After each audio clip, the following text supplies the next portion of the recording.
മാഷ് കൗതുകത്തെക്കുറിച്ചും അല്ലെങ്കിൽ അത്തരത്തിലുള്ള കുറേ കാര്യങ്ങളെക്കുറിച്ച് സംസാരിച്ചു.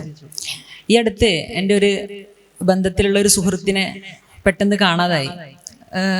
അതുപോലത്തെ സംഭവങ്ങൾ നമ്മൾ ഒരുപാട് കേൾക്കാറുണ്ട്. പക്ഷെ ഈ ഒരു സംഭവം ഉണ്ടായപ്പോൾ എനിക്ക് ഫസ്റ്റ് ഓർമ്മയിലേക്ക് വന്നത് സുസന്നയുടെ ഗ്രന്ഥപുരയും അമ്മൂദയൊക്കെ അടങ്ങുന്ന കുറച്ച് സംഭവങ്ങളാണ്. അപ്പൊ നമ്മുടെ ജീവിതത്തിൽ ഒരാൾ നഷ്ടപ്പെടുന്നു, ഒരാളെ കാണാതാകുന്നു, ഇത്തരത്തിലുള്ള ഒരുപാട് കൗതുകങ്ങൾ ഒളിപ്പിച്ച അല്ലെങ്കിൽ എന്തൊക്കെയോ രഹസ്യങ്ങൾ വായിച്ചതിലപ്പുറം ഒളിഞ്ഞടക്കുന്ന ഒന്നാണ് സൂസന്നയുടെ ഗ്രന്ഥപുര എന്ന് ഞാൻ ആ സന്ദർഭത്തിൽ പിന്നീട് വീണ്ടും ആലോചിച്ചു.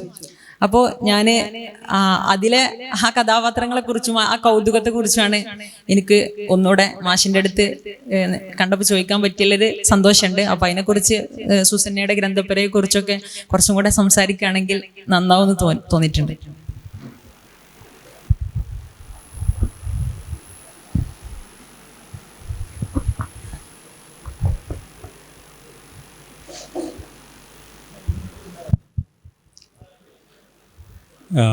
ഇവിടെ ഞാൻ എഴുതിയ നോവലിലെ ഒരു കഥാപാത്രം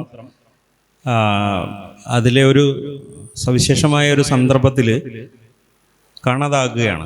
അപ്പോൾ അയാൾക്ക് എന്ത് സംഭവിച്ചു എന്നുള്ള ഒരു ചോദ്യത്തിന് കൃത്യമായിട്ട് ഉത്തരം നൽകാതെയാണ് ആ നോവൽ അവസാനിക്കുന്നത്. അതെത്തി എവിടെ പോയി, അതെന്തെങ്കിലും ആപത്ത് സംഭവിച്ചോ, അതോ അയാൾ വേറെ ഒരു സന്ദർഭത്തിൽ മടങ്ങി വരാൻ വേണ്ടിയിട്ട് സ്വയം അപ്രത്യക്ഷനായതാണോ എന്നുള്ള അങ്ങനെ പല ചോദ്യങ്ങൾ എന്നോട് പലരും ചോദിക്കേണ്ടതായിട്ടുണ്ട്. ഇത് ഒരു നമ്മുടെ തന്നെ ജീവിതത്തിൽ പല ആൾക്കാരെയും നമുക്കിങ്ങനെ മിസ് ചെയ്തിട്ടുണ്ടാവും. ഒരു ആള് എവിടെ പോയി. ഇപ്പം നമ്മൾ സോഷ്യൽ മീഡിയ ഒക്കെ ഉള്ള കാലമായതുകൊണ്ട് നമുക്ക് ഫോണുണ്ട്, സ്മാർട്ട് ഫോണുണ്ട്, സോഷ്യൽ മീഡിയ ഉണ്ടാവുകൊണ്ട് നമുക്ക് ആരെ എവിടെയും ട്രേസ് ചെയ്യാം എന്ന് നമ്മൾ വിചാരിക്കാറുണ്ട്. പക്ഷേ ഒരാൾ വേണമെന്ന് വെച്ചിട്ട് കാണാതായാൽ അയാളെ നിങ്ങൾക്ക് ട്രേസ് ചെയ്യാൻ കഴിയില്ല എന്നുള്ളതാണ്. ഒരു കുറ്റം ചെയ്തിട്ട് പോണ ആളെ നിങ്ങൾക്ക് കണ്ടുപിടിക്കാം. ആ കുറ്റം അയാളെ ഇങ്ങനെ പിന്തുടർന്നുകൊണ്ടിരിക്കും. അതുകൊണ്ട് ആ കുറ്റം ചെയ്തു പോയ ആൾക്ക് ഒളിച്ചിരിക്കാൻ കഴിയില്ല. അയാളെ നിങ്ങൾക്ക് കണ്ടുപിടിക്കാൻ കഴിയും. പക്ഷേ അല്ലാതെ വേണമെന്ന് വെച്ചിട്ട് ഒരാൾ ലോകത്തുനിന്ന് വനീഷ് ചെയ്യാൻ തീരുമാനിച്ചാൽ അത് നമുക്ക് തടുക്കാൻ കഴിയില്ല എന്നുള്ളതാണ്. ചിലർക്ക് എന്ത് സംഭവിച്ചു എന്നുള്ളത് നമ്മളെല്ലാ കാലത്തും അലട്ടിക്കൊണ്ടിരിക്കും. എൻ്റെ ഒരു സഹപ്രവർത്തകൻ ഇങ്ങനെ ഒരു സാഹചര്യത്തിൽ കുറച്ച് കുടുംബ പ്രശ്നങ്ങളും കുറച്ച് ആരോഗ്യ പ്രശ്നങ്ങളും ഒക്കെ അലട്ടിക്കൊണ്ടിരുന്ന ഒരു മനുഷ്യൻ പൊടുന്നതിന് ഒരു ദിവസം കാണാതായി. അയാൾ അത്യാവശ്യം അറിയപ്പെടുന്നൊരു ദൃശ്യമാധ്യമ പ്രവർത്തകനായിരുന്നു അവസാന കാലത്ത്.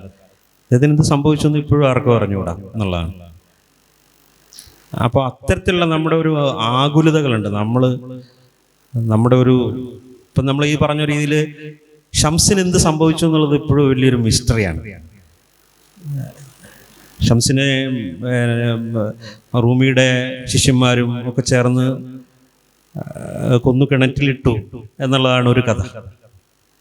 മറ്റൊന്ന്, ഷംസ് തന്നെ റൂമിക്ക് ഇനി ബുദ്ധിമുട്ടുണ്ടാക്കണ്ട എന്ന് വിചാരിച്ചിട്ട് അവിടെ നിന്ന് വാനിഷ് ചെയ്തു എന്നുള്ളതാണ്. നമുക്ക് ഏത് വേണമെങ്കിലും വിശ്വസിക്കാം.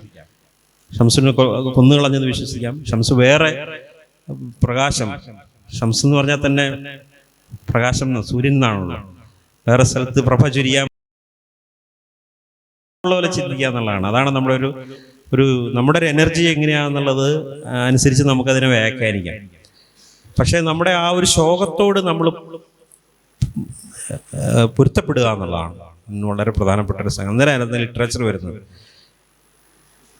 ഷംസ് ഉള്ളപ്പോഴല്ല റൂമി കവിത എഴുതി, ഷംസ് പോയ ശേഷം. ഷംസ് പോയി 3 വർഷം കഴിഞ്ഞിട്ടാണ് ഇനി ഷംസ് വരില്ല എന്ന് ഉറപ്പിച്ചിട്ടാണ് മസ്നവി റൂമി എഴുതി തുടങ്ങുന്നത്. അപ്പം നമുക്ക് ആ ശോകത്തോട് പൊരുത്തപ്പെടുന്നതാണ്. നമുക്ക് ശോകം തന്നിട്ടുണ്ടെങ്കിൽ ആ ശോകത്തെ നമ്മളൊരു സർഗാത്മകമാക്കി മാറ്റുകയാണ്. എഴുത്തിൻ്റെ ഒരു പ്രത്യേകത അങ്ങനെയാണ്. ആ ശോകത്തെ നമ്മൾ പുറത്തുനിന്ന് ദൂരെ നിന്ന് കാണാൻ നോക്കും എന്നുള്ളതാണ്. ബോറസിൻ്റെ ഒരു കുറിച്ച് പറയുന്ന ഒരു കാര്യമുണ്ട്. ബോറസിനെ കുറിച്ച് കേട്ടിട്ടുണ്ടോ? അറിയപ്പെടുന്ന അർജന്റീൻ റൈറ്ററാണ്, ലോക പ്രശസ്തനാണ്. ഇസ്ലാമിനെ കുറിച്ചൊക്കെ വളരെ കാര്യമായിട്ട്, അറേബ്യൻ നൈറ്റ്സിനെ കുറിച്ചൊക്കെ നന്നായി പഠിച്ചു, അറബിക് കൾച്ചർ സാഹിത്യമൊക്കെ നന്നായി പഠിച്ചിട്ടുള്ള ആളാണ്. ബോർഗസിന് കണ്ണിന് കാഴ്ച കുറവുള്ള മനുഷ്യനായിരുന്നു. ചെറുപ്പം മുതലേ കാഴ്ചശക്തി കുറച്ച് കുറവായിരുന്നു. അത് പ്രായം ചെല്ലുന്തോറും കുറഞ്ഞു വരുന്ന രീതിയിലുള്ളൊരു കാഴ്ച പ്രശ്നമായിരുന്നു. ഒരു 60-65 വയസ്സൊക്കെ ആയപ്പോഴത്തേക്കും മൂപ്പരാണ്ട് ഓൾമോസ്റ്റ് ബ്ലൈൻഡായി. പുസ്തകമൊന്നും വായിക്കാൻ പറ്റാത്ത അവസ്ഥയായി. അത്യാവശ്യം ആളുകളൊക്കെ കാണാന്നേ ഉള്ളൂ, ബുക്സ് ഒന്നും വായിക്കാൻ പറ്റില്ല. ഈ 60-ാം വയസ്സിലാണ് ബോറസിനെ അർജന്റീനിയൻ നാഷണൽ ലൈബ്രറിയുടെ ലൈബ്രറിയനായിട്ട് നിയമിക്കുന്നത്. പുസ്തകങ്ങൾ ഒരുപാട് സ്നേഹിച്ചിരുന്ന എഴുത്തുകാരനാണ്. അർജന്റീനയിലെ ഏറ്റവും വലിയ ലൈബ്രറിയായിട്ട് ലക്ഷക്കണക്കിന് പുസ്തകങ്ങളുള്ള ഒരു മൾട്ടി സ്റ്റോറി ബിൽഡിങ്, വലിയൊരു ലൈബ്രറി മന്ദിരത്തിൻ്റെ, ദേശീയ ലൈബ്രറിയുടെ ചുമതലക്കാരനായിട്ട് ബോറസ് നിയമിക്കും. ബോറസിന് കണ്ണു കണ്ടുകൂടാ. അപ്പൊ ദൈവത്തിൻ്റെ വിസ്ഡം, ദൈവത്തിൻ്റെ അഗാധമായിട്ടുള്ള ആ ഒരു പ്രഭ, ആ ഒരു ജ്ഞാനം, ദൈവം എനിക്ക് പുസ്തകവും അന്ധതയും ഒരുമിച്ച് തന്നു എന്നുള്ള പുള്ളി എഴുതിയത്. ദൈവത്തിൻ്റെ ഗ്രേസ് എനിക്ക് തന്നു, ദൈവത്തിൻ്റെ ഒറ്റ സ്പർശനത്തിലൂടെ എനിക്ക് പുസ്തകവും തന്നു, അന്ധതയും തന്നു എന്നാണ്. ദൈവത്തിൻ്റെ വിശുദ്ധമാണ്. നമുക്കത് വ്യാഖ്യാനിക്കാൻ കഴിയില്ല എന്നുള്ള രീതിയിൽ. അപ്പോൾ ആ ഒരു ഗ്രേസിനെ മൂപ്പര് വ്യാഖ്യാനിച്ചത് അങ്ങനെയാണ്. എനിക്ക് പുസ്തകം കിട്ടി, പക്ഷെ എനിക്ക് അതിനൊപ്പം തന്നെ അന്ധതയും കിട്ടി എന്നുള്ളതാണ്. പക്ഷെ ബോറസ് അന്ധനായ ശേഷമാണ് അദ്ദേഹം കൂടുതൽ പ്രശസ്തനായത്. പ്രശസ്തി അദ്ദേഹത്തെ അന്വേഷിച്ച് വന്നപ്പോഴത്തേക്കും അദ്ദേഹം അന്ധനായി കഴിഞ്ഞിരുന്നു. US മുഴുവൻ യൂണിവേഴ്സിറ്റികളിലേക്കും അദ്ദേഹത്തെ പ്രസംഗിക്കാൻ വേണ്ടിയിട്ട് ക്ഷണിച്ചു, സർവകലാശാലകളിൽ. അദ്ദേഹം കണ്ണു കാണാൻ വയ്യാത്ത അദ്ദേഹത്തിൻ്റെ അമ്മയുടെ കൂടെയാണ് US പോകുന്നത്. അമ്മയാണ് അദ്ദേഹത്തെ ഇങ്ങനെ നടത്തിക്കൊണ്ട് പോകുന്നത്. എല്ലാ സർവകലാശാലയിലും പോയിട്ട് മൂപ്പര് പ്രസംഗിച്ചു, കണ്ണു കണ്ടുകൂടാ, ഒരു നോട്ടും ഇല്ലാതെ, ഓർമ്മയിൽ നിന്ന്. അതുവരെ വായിച്ച പുസ്തകങ്ങളെ, ഓർമ്മയിൽ നിന്ന് പുസ്തകങ്ങളെക്കുറിച്ച് സംസാരിച്ചു, കവികളെക്കുറിച്ച്, സാഹിത്യ ചരിത്രത്തെക്കുറിച്ച്. അത് ഒരു നോട്ടുമില്ലാതെ ഓർമ്മയിൽ നിന്ന്, ഓർമ്മ ഒരു കണ്ണാടി പോലെ ഒരു കാഴ്ചയായി മാറുകയാണ് അവിടെ ശരിക്കും. അപ്പം നമ്മുടെ കണ്ണ് നഷ്ടപ്പെട്ട് കഴിയുമ്പോൾ നമ്മുടെ ഉൾക്കണ്ണ് തെളിയുകയും ആ ഉൾക്കണ്ണിൽ നിന്ന് നമ്മുടെ സ്മരണകളെ ഒരു കാഴ്ചയായിട്ട് അനുഭവിച്ച് നമ്മളത് പറയുകയും ചെയ്യുന്നു എന്നുള്ളതാണ്. അതാണ് ആ ഒരു അനുഭൂതി മണ്ഡലം പകരുന്ന ഒരു വലിയൊരു ശക്തി എന്നുള്ളത്, ഒരു തേജസ് എന്ന് വേണമെങ്കിൽ നമുക്ക് അതിനെക്കുറിച്ച് പറയാം.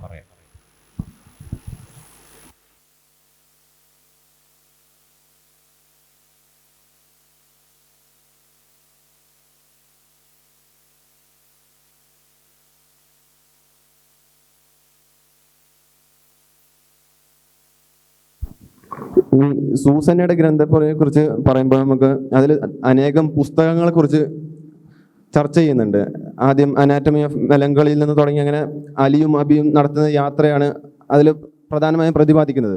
അപ്പോൾ എനിക്ക് ചോദിക്കാനുള്ളത്, സാറിൻ്റെ ഒരു അഭിമുഖത്തിൽ സാറ് പറയുന്നുണ്ട്, എനിക്ക് എഴുതുമ്പം ഒരു ഉറക്കം വരും, പക്ഷെ വായിക്കുമ്പോൾ എൻ്റെ ഉറക്കം കെടുത്താറാണ് വായനയുടെ പതിവെന്ന്. അപ്പോൾ സാറിൻ്റെ ഇത്രയും ജീവിതത്തിനിടയിലുള്ള വായനയിൽ നിന്ന് സാറിന് സ്വാധീനിച്ച അല്ലെങ്കിൽ ഏറ്റവും ഇഷ്ടപ്പെട്ട എഴുത്തുകാരൻ അല്ലെങ്കിൽ ഒരു കൃതിയെക്കുറിച്ച് പറയാൻ ആവശ്യപ്പെടുകയാണെങ്കിൽ ഏത് കൃതിയെക്കുറിച്ചാണ്, അല്ലെങ്കിൽ ഏത് സാഹിത്യകാരനെ കുറിച്ച്, അല്ലെങ്കിൽ ഏത് എഴുത്തുകാരനെ കുറിച്ചാണ് പറയാനുള്ളത്? അത് വളരെ പ്രയാസകരമായിട്ടുള്ളൊരു ചോദ്യമാണ്. കാരണം നമ്മൾ ഏതെങ്കിലും ഒരു എഴുത്തുകാരനെ കുറിച്ച് പറയാൻ ശ്രമിക്കുമ്പോൾ നമ്മുടെ മനസ്സിലുള്ള വേറൊരു എഴുത്തുകാരൻ ചോദിക്കുക, എന്നെക്കുറിച്ച് പറയുന്നില്ലേ എന്ന് ചോദിക്കും. ഇപ്പൊ ഉമ്മായും ബാപ്പായും കുട്ടിയെ മുന്നിലെത്തിയിട്ട് ആരെ ഇഷ്ടം എന്ന് ചോദിക്കുമ്പോൾ കുട്ടി ഒരു പ്രശ്നത്തിലാവില്ല, രണ്ടുപേരും ഇഷ്ടം എന്ന് പറഞ്ഞ് രക്ഷപ്പെടുന്നത് പോലെ. പക്ഷെ നമുക്ക് ഒരാളോട് കൂടുതൽ ഇഷ്ടം ഉണ്ടാവും, പക്ഷെ നമുക്കത് അങ്ങനെ അങ്ങ് വെളിപ്പെടുത്താൻ കഴിയണമെന്നില്ല. നമ്മളെല്ലാവരും ഒരേപോലെ ഇഷ്ടമെന്ന് പറഞ്ഞാലും നമ്മുടെ ഉള്ളിൽ ഏറ്റവും ഇഷ്ടമുള്ള ഒരാൾ ഉണ്ടാവും എപ്പോഴും. പക്ഷെ നമ്മളത് ആർട്ടിക്കുലേറ്റ് ചെയ്യാൻ നമുക്ക് പ്രയാസമായിരിക്കും. അപ്പോൾ അത് ഞാൻ പറയുന്നത് അത് അപൂർണമാണോ എന്നുള്ള ഒരു ഫീലിംഗ് നമുക്ക് വരും എന്നുള്ളതാണ്. എന്നെ സ്വാധീനിച്ച കുറച്ച് എഴുത്തുകാർ കുറച്ച് പറയാം. എന്ന് വെച്ചാൽ നമ്മളെല്ലാ കാലത്തും അവരെല്ലാം മൊത്തത്തിൽ അങ്ങ് ഇഷ്ടപ്പെട്ടു എന്നുള്ള അർത്ഥത്തിലല്ല, നമ്മുടെ ഓരോ പ്രായത്തിൽ സ്വാധീനിച്ച. അപ്പോൾ നിങ്ങൾക്ക് കുറച്ചും കൂടെ അതിനെക്കുറിച്ചൊരു ഇത് കിട്ടുമെന്ന് എനിക്ക് തോന്നുന്നത്. അതായത് ഞാൻ ചെറിയ പ്രായത്തിൽ ഞാൻ വായിച്ചിട്ട് ഭയങ്കര ഒരു ഹരം തോന്നിയ ഒരു പുസ്തകം എന്ന് പറയാം, അങ്ങനെ പറയാം. പുസ്തകം എന്ന് പറഞ്ഞാൽ ഈ ടോൾസ്റ്റോയുടെ കഥകൾ എന്ന് പറഞ്ഞുകൊണ്ടൊരു പുസ്തകം അക്കാലത്ത് ചിത്രങ്ങൾ സഹിതം വന്നിരുന്നു. ടോൾസ്റ്റോയുടെ കുട്ടികൾക്കുള്ള കഥകൾ എന്നാണ് അതിന് പറയുക. കുട്ടികൾക്ക് വേണ്ടിയിട്ട് എഴുതിയാണെന്ന് അറിഞ്ഞൂടാ. കുട്ടികൾക്ക് വായിച്ചാൽ മനസ്സിലാകുന്ന ഒരു 10-20 കഥകൾ സെലക്ട് ചെയ്തിട്ട് അതിൻ്റെ പേജിൻ്റെ ഒരു വശത്ത് ചാർക്കോൾ ഇതുകൊണ്ട് വരച്ച് ചിത്രങ്ങളൊക്കെ വെച്ചിട്ട് കുറേ കഥകളായിട്ടൊരു പുസ്തകം വന്നു. ഞാൻ 8-ലോ 9-ലോ മറ്റോ പഠിക്കുമ്പോഴാണ് അത് വായിച്ചത്. അതെന്നെ വല്ലാതെ സ്വാധീനിച്ചൊരു പുസ്തകമാണ്. പിന്നീട് ടോൾസ്റ്റോയെ നന്നായിട്ട് വായിക്കാനുള്ള ഒരു പ്രേരണ കിട്ടിയത് ഇതിനകത്തു നിന്നാണ്. അതിൽ കുറേ ഭയങ്കര രസകരമായിട്ടുള്ള കഥകളുണ്ട്. നിങ്ങൾ ആരെങ്കിലും വായിച്ചിട്ടുണ്ടെന്ന് അറിയില്ല. ടോൾസ്റ്റോയുടെ കഥകളെന്ന് പറഞ്ഞ് പിന്നീട് അത് വേറെ രീതിയിൽ ഇറങ്ങിയിട്ടുണ്ടെന്ന് എനിക്ക് തോന്നണം മലയാളത്തിൽ.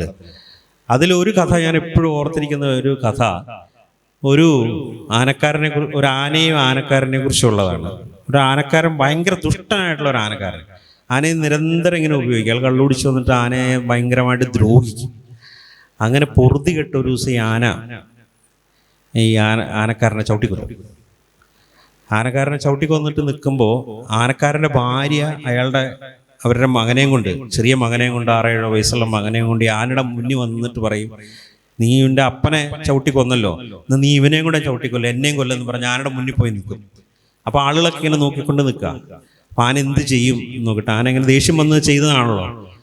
കുറച്ച് കഴിയുമ്പോൾ ഏതാനും നിമിഷങ്ങൾ കഴിയുമ്പോൾ ആന തുമ്പുകൈ ഇങ്ങനെ നിവർത്തിയിട്ട് ഈ ചെറിയ പയ്യനെ എടുത്തിട്ട് ആനയുടെ മുതുകത്ത് വെക്കും. അങ്ങനെയാണ് കഥ അവസാനിക്കുന്നത്. ഒരു ഭയങ്കര ഒരു ഉള്ളിലൊരു തരം പുളകം ഉണ്ടാക്കുന്ന രീതിയിലാണത് എഴുതിയിട്ടുള്ളത്. ഇങ്ങനത്തെ കുഞ്ഞു കുഞ്ഞു കഥകളാണ് അതിനകത്തുള്ളതെല്ലാം. വേറൊരു കഥയിൽ 2 സഹോദരിമാർ, ചെറിയ 6-7 വയസ്സ് പ്രായമുള്ള കുഞ്ഞു സഹോദരിമാർ പൂ പറിക്കാൻ വേണ്ടി പോവാണ്. ഒരു കൊട്ടയായിട്ട് ഒരു സഹോദരൻ 2 പേര് ഏതാണ്ട് ഒരേ പ്രായം. അപ്പോൾ സഹോദരിയുടെ കയ്യിൽ കൊട്ടയിരിക്കുന്നു. സഹോദരൻ പൂ പറിച്ച് കൊട്ടയ്ക്കകത്തേക്ക് ഇട്ട് കൊടുക്കും. അങ്ങനെ 2 പേരും പൂക്കൊട്ടയുമായിട്ട് തിരിച്ചു വരുമ്പോൾ ഒരു റെയിൽ പാളം ക്ലോസ് ചെയ്യണം. റെയിൽ പാത ക്ലോസ് ചെയ്തിട്ട് വേണം കടന്നു പോകാൻ.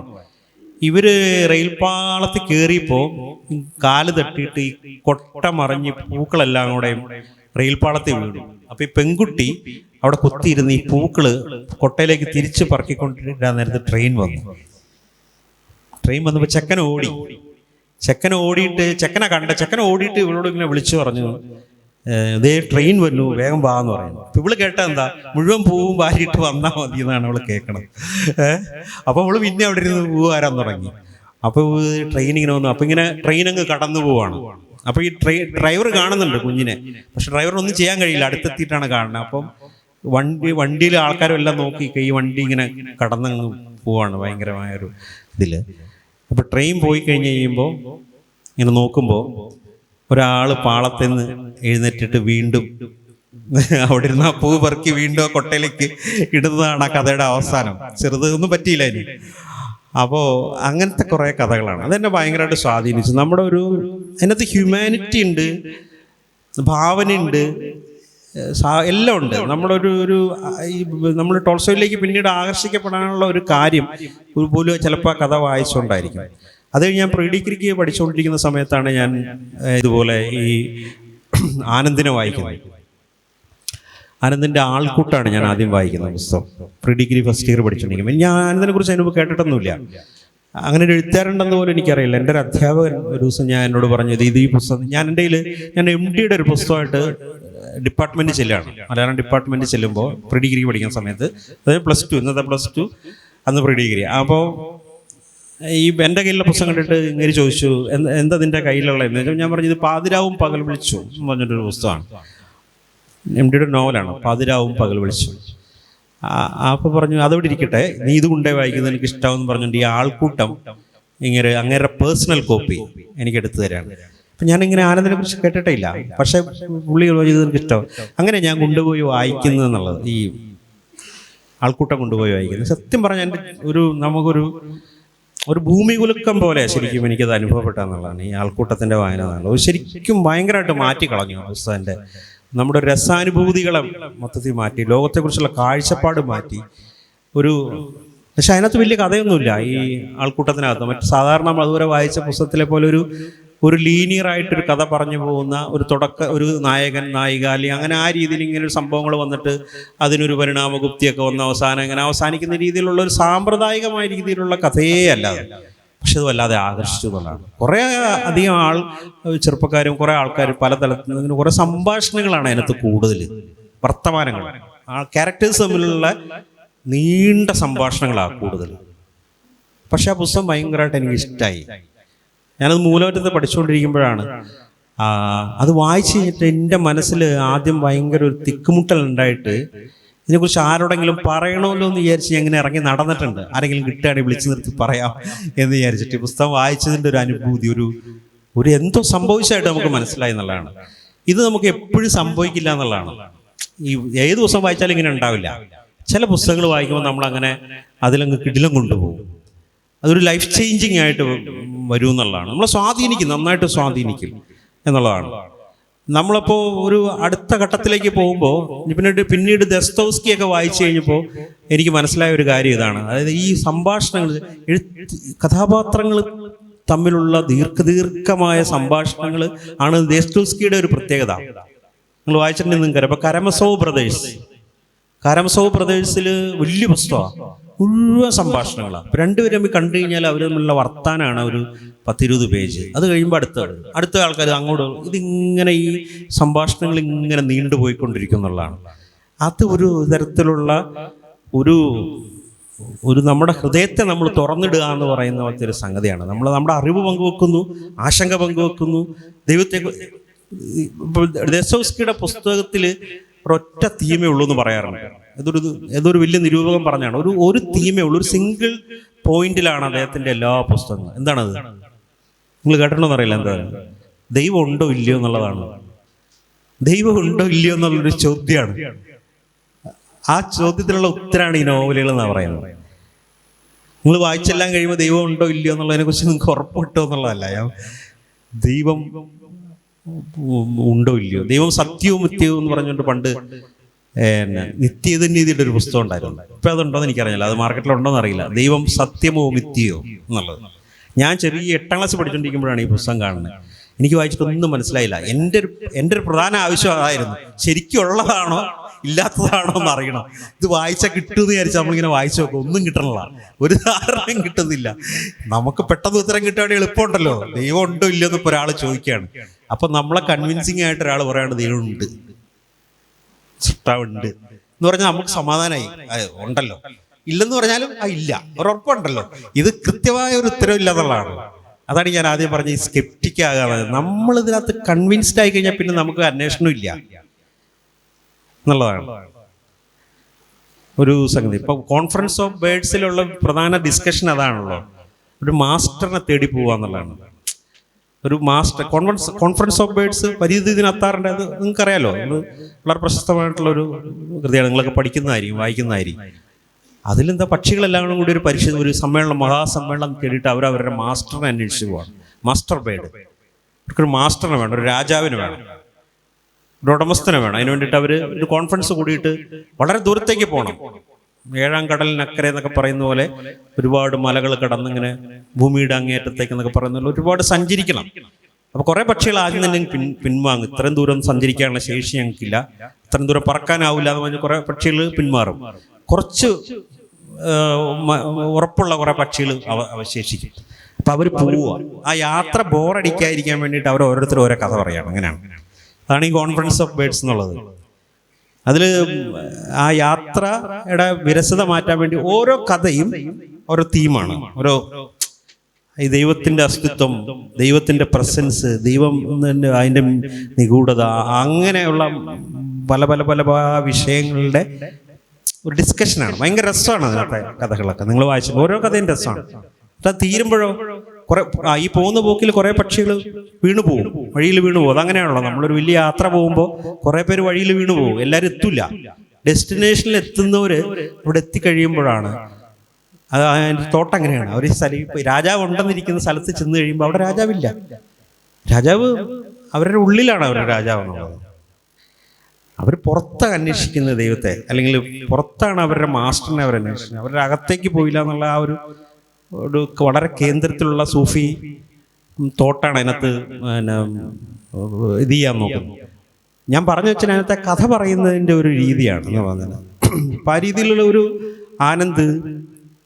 പിന്നെ മലയാളത്തിൽ വേറെ കാര്യം പറഞ്ഞാൽ ഒ വി ജി എനിക്ക് തോന്നുന്നത് ഭാഷ കൊണ്ടും ചിന്ത കൊണ്ടും ദർശനം കൊണ്ടും ഇത്രയും ഒരു ലോക നിലവാരമുള്ള ഒരു എഴുത്തുകാരൻ മലയാളത്തിൽ വേറെ ഇല്ലെന്നാണ്. നിങ്ങൾക്ക് നല്ല മലയാളം എഴുതണമെന്നുണ്ടെങ്കിൽ വിജയൻ്റെ ലേഖനങ്ങളും വിജയൻ വാരികളിൽ എഴുതിയ ലേഖനങ്ങൾ സമാഹരിച്ച പുസ്തകമായിട്ട് ചെറിയ ചെറിയ കുറിപ്പുകൾ എത്ര മനോഹരമായിട്ടുള്ള ഭാഷയിൽ എഴുതുന്നതെന്ന് പറയാം. എത്ര ഒറിജിനലായ ഭാഷ. അത് നമ്മൾ ഭയങ്കരമായിട്ട് മോട്ടിവേറ്റ് ചെയ്യും നല്ല മലയാളം എഴുതാൻ വേണ്ടിയിട്ടുള്ളത് വിജയൻ്റെ ഒരു ഭാഷ എന്നുള്ളത് രീതിയിൽ. വിജയന് ശരിക്കും എനിക്ക് തോന്നുന്ന ഒരു എല്ലാ കാലത്തെയും മലയാളിയെ പ്രചോദിപ്പിക്കാനും, കാരണം വിജയൻ ഒരു സാമ്പ്രദായികമായ രീതി എഴുതിയ ആളല്ല. പുള്ള ഓരോ കൃതിയും വ്യത്യസ്തമായിരുന്നു. ആദ്യത്തെ കൃതി പോലെയല്ല രണ്ടാമത്തെ കൃതി, രണ്ടാമത്തെ പോലെയല്ല മൂന്നാമത്തെ, എല്ലാം വേറെ വേറെ വേറെ അന്വേഷണങ്ങളുണ്ട്. എന്നാൽ അതിനകത്തൊക്കെ കേന്ദ്രത്തിൽ ഒരു സംഗതി ഉണ്ട് താനും, ഒരു അന്വേഷണം എന്നുള്ളത്. സ്വത്വത്തിന് വേണ്ടി നമ്മുടെ ഒരു ആത്മാവിൻ്റെ ഒരു ഇതിനകത്ത് അവസാനം അങ്ങനെ അന്വേഷിച്ചിട്ട് ഈ പറഞ്ഞ പോലെ നമ്മൾ മരത്തിൻ്റെ പൂതലിപ്പിൽ പോലും ഒരു സൂക്ഷ്മ ജീവിതം, ഒരു സൂക്ഷ്മ ജീവകണത്തിൻ്റെ ഒരു മിടിപ്പറിയുന്ന ഒരു അവസ്ഥയിലേക്ക് പോലും എത്തുകയാണ് ഇങ്ങനെ ചിന്തിച്ച് ചെല്ലുമ്പോൾ. നമ്മൾ ഈ ജനാലയൊക്കെ പൂതലിച്ച് കഴിയുമ്പോൾ അതിനകത്ത് ഇങ്ങനെ കിടക്കൂല തരിതരിയായിട്ട്. ആ പൂതലിപ്പ് അതിൻ്റെ ഒരു ഏറ്റവും സൂക്ഷ്മതയിലേക്ക് പോകുന്ന രീതിയിലുള്ള ഒരു സൂക്ഷ്മ കണത്തിലേക്ക് പോലും നമ്മുടെ ചിന്ത ചെന്നെത്തുന്ന രീതിയിൽ അത്രത്തോളം പോയൊരു എഴുത്തുകാരനാണ്. മലയാളത്തിൽ വേറൊരു എഴുത്തുകാർക്കും അത്രയും സഞ്ചരിക്കാൻ കഴിഞ്ഞിട്ടില്ല എന്നുള്ളതാണ്. നമ്മളിങ്ങനെ നോക്കുമ്പോൾ അവന് പറയുകയാണെങ്കിൽ ഒരുപാട് എഴുത്തുകാരെ കുറിച്ച് പറയാനുണ്ട്. പക്ഷേ ഈ ആളുകൾ നമ്മുടെ ഒരു ജീവിതത്തിൽ ഓരോ സമയത്ത് ഓരോ കണ്ടെത്തലുകളാണ് ശരിക്കും നമ്മുടെ ഏറ്റവും ഇഷ്ടപ്പെട്ട എഴുത്തുകാരനെ ഏറ്റവും നല്ല എഴുത്തുകാരനായിക്കൊള്ളുന്നില്ല. അതാണ് എൻ്റെ ഒരു പ്രശ്നം. അപ്പം എനിക്ക് ഇഷ്ടപ്പെട്ട ഒരു എഴുത്തുകാരൻ എന്ന് പറയുമ്പോൾ അത് ഞാൻ അയാളെ വായിച്ച സമയത്ത് എൻ്റെ ഒരു മാനസികാവസ്ഥയും ജീവിതവും ഒക്കെ വച്ചിട്ട് എനിക്കുണ്ടാവുന്ന ഒരു ഇഷ്ടമാണ്. അയാൾ ഏറ്റവും നല്ല ആളായിക്കൊള്ളുന്നില്ല, ഏറ്റവും നല്ല എഴുത്തുകാരനായിക്കൊള്ളുന്നില്ല. ഏറ്റവും നല്ല എഴുത്തുകാരനെ നമ്മൾ പിന്നെ വേറൊരു ഘട്ടത്തിലായിരിക്കും ചിലപ്പോൾ ഇഷ്ടപ്പെടുക. ഇപ്പം എനിക്ക് ഉറൂബിനെ വലിയ ഇഷ്ടമാണ്. പക്ഷെ ഉറൂബിനെ എൻ്റെ ചെറുപ്പത്തിലൊന്നും ഞാൻ വായിച്ചിട്ടില്ല. ഞാൻ കുറച്ചുകൂടെ മുതിർന്നു കഴിഞ്ഞ ശേഷം ഒരു പറഞ്ഞ ഡിഗ്രി ഫൈനൽ ഇയർ ഒക്കെ പഠിക്കുമ്പോഴാണ് ഉറൂബിനെ വായിച്ചു തുടങ്ങുന്നത്. ശരിക്കും ചെറുപ്പത്തിൽ വായിക്കാവുന്ന ഒരു എഴുത്തുകാരനാണ്. മലയാളത്തിൽ തന്നെ വളരെ പ്രധാനപ്പെട്ട എഴുത്തുകാരിൽ ഒരാളാണ് ഉറൂബ് എന്നുള്ളത്. ഞാൻ ബഷീറിൻ്റെ പേര് പറയാത്ത എന്താ വെച്ചാൽ നിങ്ങൾക്ക് എല്ലാവർക്കും നമ്മളിപ്പോഴും പറയുന്ന ഒരാളാണെന്നുള്ളതാണ്. നമ്മളൊരു ബഷീറിൻ്റെ എന്താ പ്രത്യേകത നിങ്ങൾ ആലോചിച്ചിട്ടുണ്ടോ? ബഷീറിൻ്റെ സവിശേഷത എന്താണ്? ബഷീറിൻ്റെ ജനപ്രിയതയ്ക്ക് കാരണം ബഷീർ അങ്ങേറ്റ എലാസ്റ്റിക്കാന്നുള്ളതാണ്. ഒരു വലിയൊരു അറിവൊന്നുമില്ലാത്ത സാമാന്യ മലയാള ഭാഷാ പരിജ്ഞാനമുള്ള ആൾക്കും വായിച്ച് ആസ്വദിക്കാം, വലിയ പണ്ഡിതനും വായിച്ച് ആസ്വദിക്കുക എന്നുള്ളതാണ്. രണ്ടുപേർക്കും ഇഷ്ടമാവും. രണ്ടുപേരും രണ്ട് രീതിയിലായിരിക്കും ഇഷ്ടപ്പെടുക. ഇപ്പോൾ കുറച്ച് ഒരു വായനയും കുറച്ച് ഇതൊക്കെ ഉള്ള ഒരാളെ ചിലപ്പോൾ ബഷീറിൻ്റെ ഒരു ദാർശനികതയിലായിരിക്കും ആകർഷിക്കപ്പെടുന്നത്. സാമാന്യ വായനക്കാരൻ ആ ബഷീർ കൊണ്ടുവരുന്ന കഥാപാത്രത്തിൻ്റെ ഒരു മനുഷ്യത്വത്തിലായിരിക്കും ആകർഷിക്കപ്പെടുന്നത്. ഇങ്ങനെ രണ്ട് രീതിയിലുണ്ടെന്നുള്ളതാണ്. ബഷീറിന് ആ ഒരു ഇതുണ്ടായിരുന്നു. ബഷീർ എഴുതിയ കാലത്തുള്ള കാര്യം കൂടെ നിങ്ങൾ ആലോചിക്കണം. ബഷീർ എഴുതിയ കാലത്ത് അതായത് ബഷീറിൻ്റെ യൗവനകാലത്ത് ബഷീർ ഈ കൃതികൾ എഴുതുമ്പോൾ അതിന് വായനക്കാരുണ്ടായിരുന്നു. പക്ഷെ അതിന് അംഗീകാരം ഉണ്ടായിരുന്നില്ല. അന്ന് ഇവിടുത്തെ വളരെ വ്യവസ്ഥാപിതമായ നിരൂപകരൊക്കെ ഇത് സാഹിത്യമല്ലെന്നാണ് പറഞ്ഞത്. ബഷീറിൻ്റെ ഭാഷ സാഹിത്യ ഭാഷയല്ലെന്നുള്ളതായിരുന്നു ബഷീർ എല്ലാ കാലത്തും നേരിട്ട വലിയൊരു വിമർശനം. ഇപ്പോൾ CVയുടെയൊക്കെ നോവലുകളുടെ ഒരു പാരമ്പര്യമുള്ള മലയാളത്തിൽ തകഴിയെപ്പോലെ വളരെ ശുദ്ധമായ മലയാളത്തിൽ മനോഹരമായിട്ട് മലയാളം എഴുതുന്ന ആ ആളുകളുള്ള ഒരു പാരമ്പര്യത്തിനകത്ത് ഇതുമായിട്ടൊന്നും യാതൊരു ബന്ധമില്ലാത്ത ഒരു മലയാളത്തിലാണ് ബഷീർ എഴുതിക്കൊണ്ടിരുന്നത്. അതൊരു ചെറിയ കാര്യമല്ല. അതിനുള്ള ബഷീർ പറഞ്ഞ കാര്യങ്ങൾ നമ്മൾ ഇന്നത്തെ ഒരു രീതി പറഞ്ഞ തനി കേരളീയമായ കാര്യങ്ങളല്ല. ഇപ്പം ബഷീറിൻ്റെ എൻ്റെ ഉപ്പാപ്പാക്കാരൻ ആന ഉണ്ടായിരുന്നു എന്നുള്ള ഇതെടുക്കാം. അതൊരു ഇപ്പം മലബാറിലെ മുസ്ലിം സമുദായ പരിസരത്തു നിന്നുള്ള പുസ്തകമല്ല അത്. ശരിക്കും മധ്യ തിരുവിതാംകൂറിലെ ഞങ്ങളുടെയൊക്കെ നാട്ടിലെ ഈ പറഞ്ഞ രീതിയിൽ ഇടുക്കി, കോട്ടയം, ആ ഭാഗം തലയോരപ്പറമ്പിലെ ആ മേഖലയിൽ നിന്നുള്ള ബഷീറിൻ്റെ ചെറുപ്പകാലത്ത് ബഷീർ കണ്ട മുസ്ലിങ്ങളെ കുറിച്ചാണ് ബഷീർ എഴുതിയിരിക്കുന്നത്. ആ ഒരു സാഹചര്യമൊക്കെ ഇപ്പോൾ മാറിപ്പോയി. പക്ഷെ ബഷീർ അതിനെ ഡോക്യുമെൻ്റ് ചെയ്ത് ആ ബഷീർ തന്നെയാണ് ശബ്ദങ്ങൾ എഴുതിയത്. അത് നമ്മൾ ആലോചിക്കണം. ആ ബഷീർ നാട്ടിൻപുറത്തെ ഒരു കഥ പറഞ്ഞ ബഷീർ ശബ്ദങ്ങൾ എഴുതി. ശബ്ദങ്ങൾ ഒരു പാൻ ഇന്ത്യൻ നോവലാണ്. നിങ്ങൾ വായിച്ചിട്ടുണ്ടേ അറിയാം. ശബ്ദങ്ങൾ ഒരു പാൻ ഇന്ത്യൻ നോവലാണ്.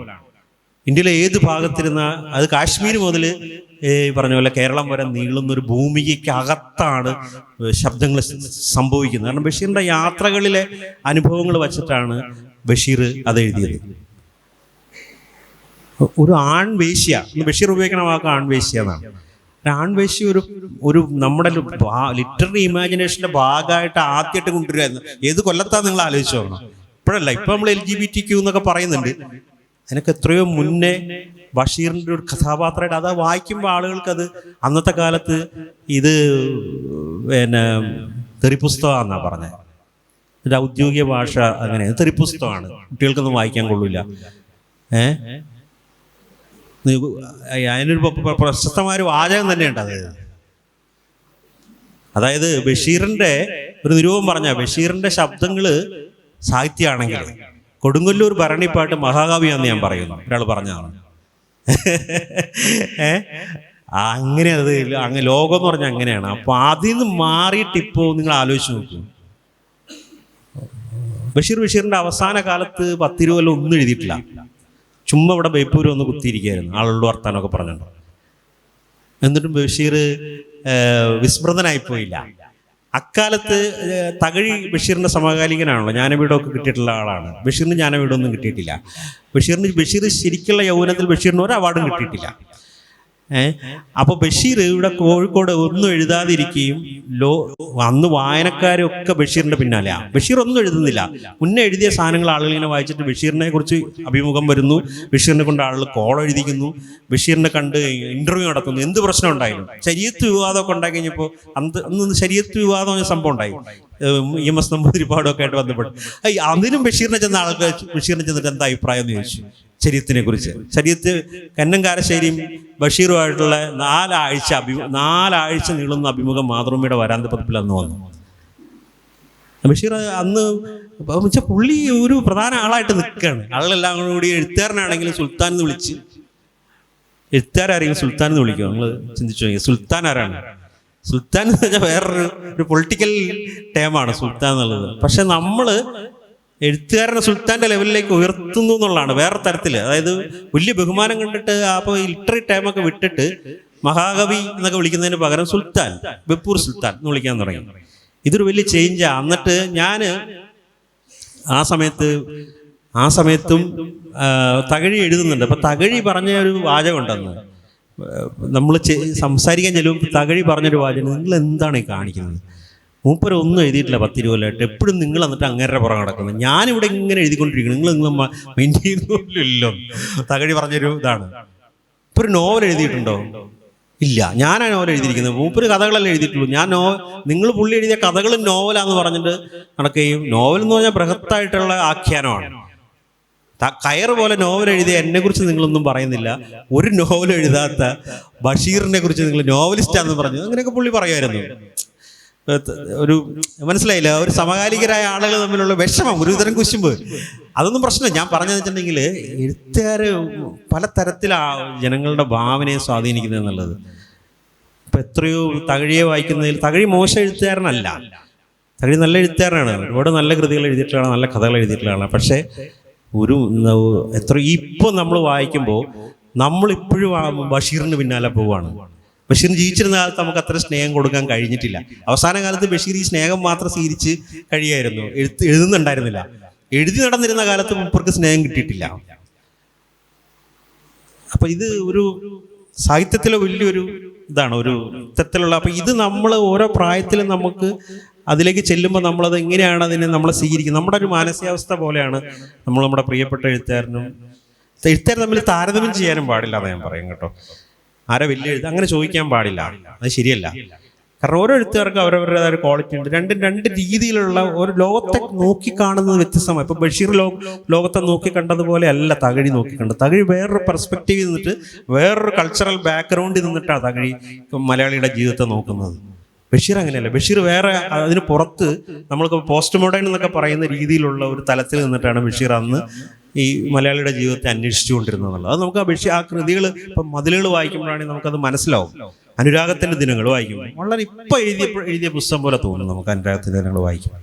ഇപ്പോൾ ജസ്റ്റ് പബ്ലിഷ് ചെയ്തിട്ടുള്ളൂ എന്ന് തോന്നും. അത്രയ്ക്ക് ഫ്രഷ്നെസ് ഉണ്ട് അതിനകത്തുള്ള. അത് ഭാഷയും ഭാവനയും ചേർന്ന് കൊണ്ടുവരുന്ന ഒന്നാണ്.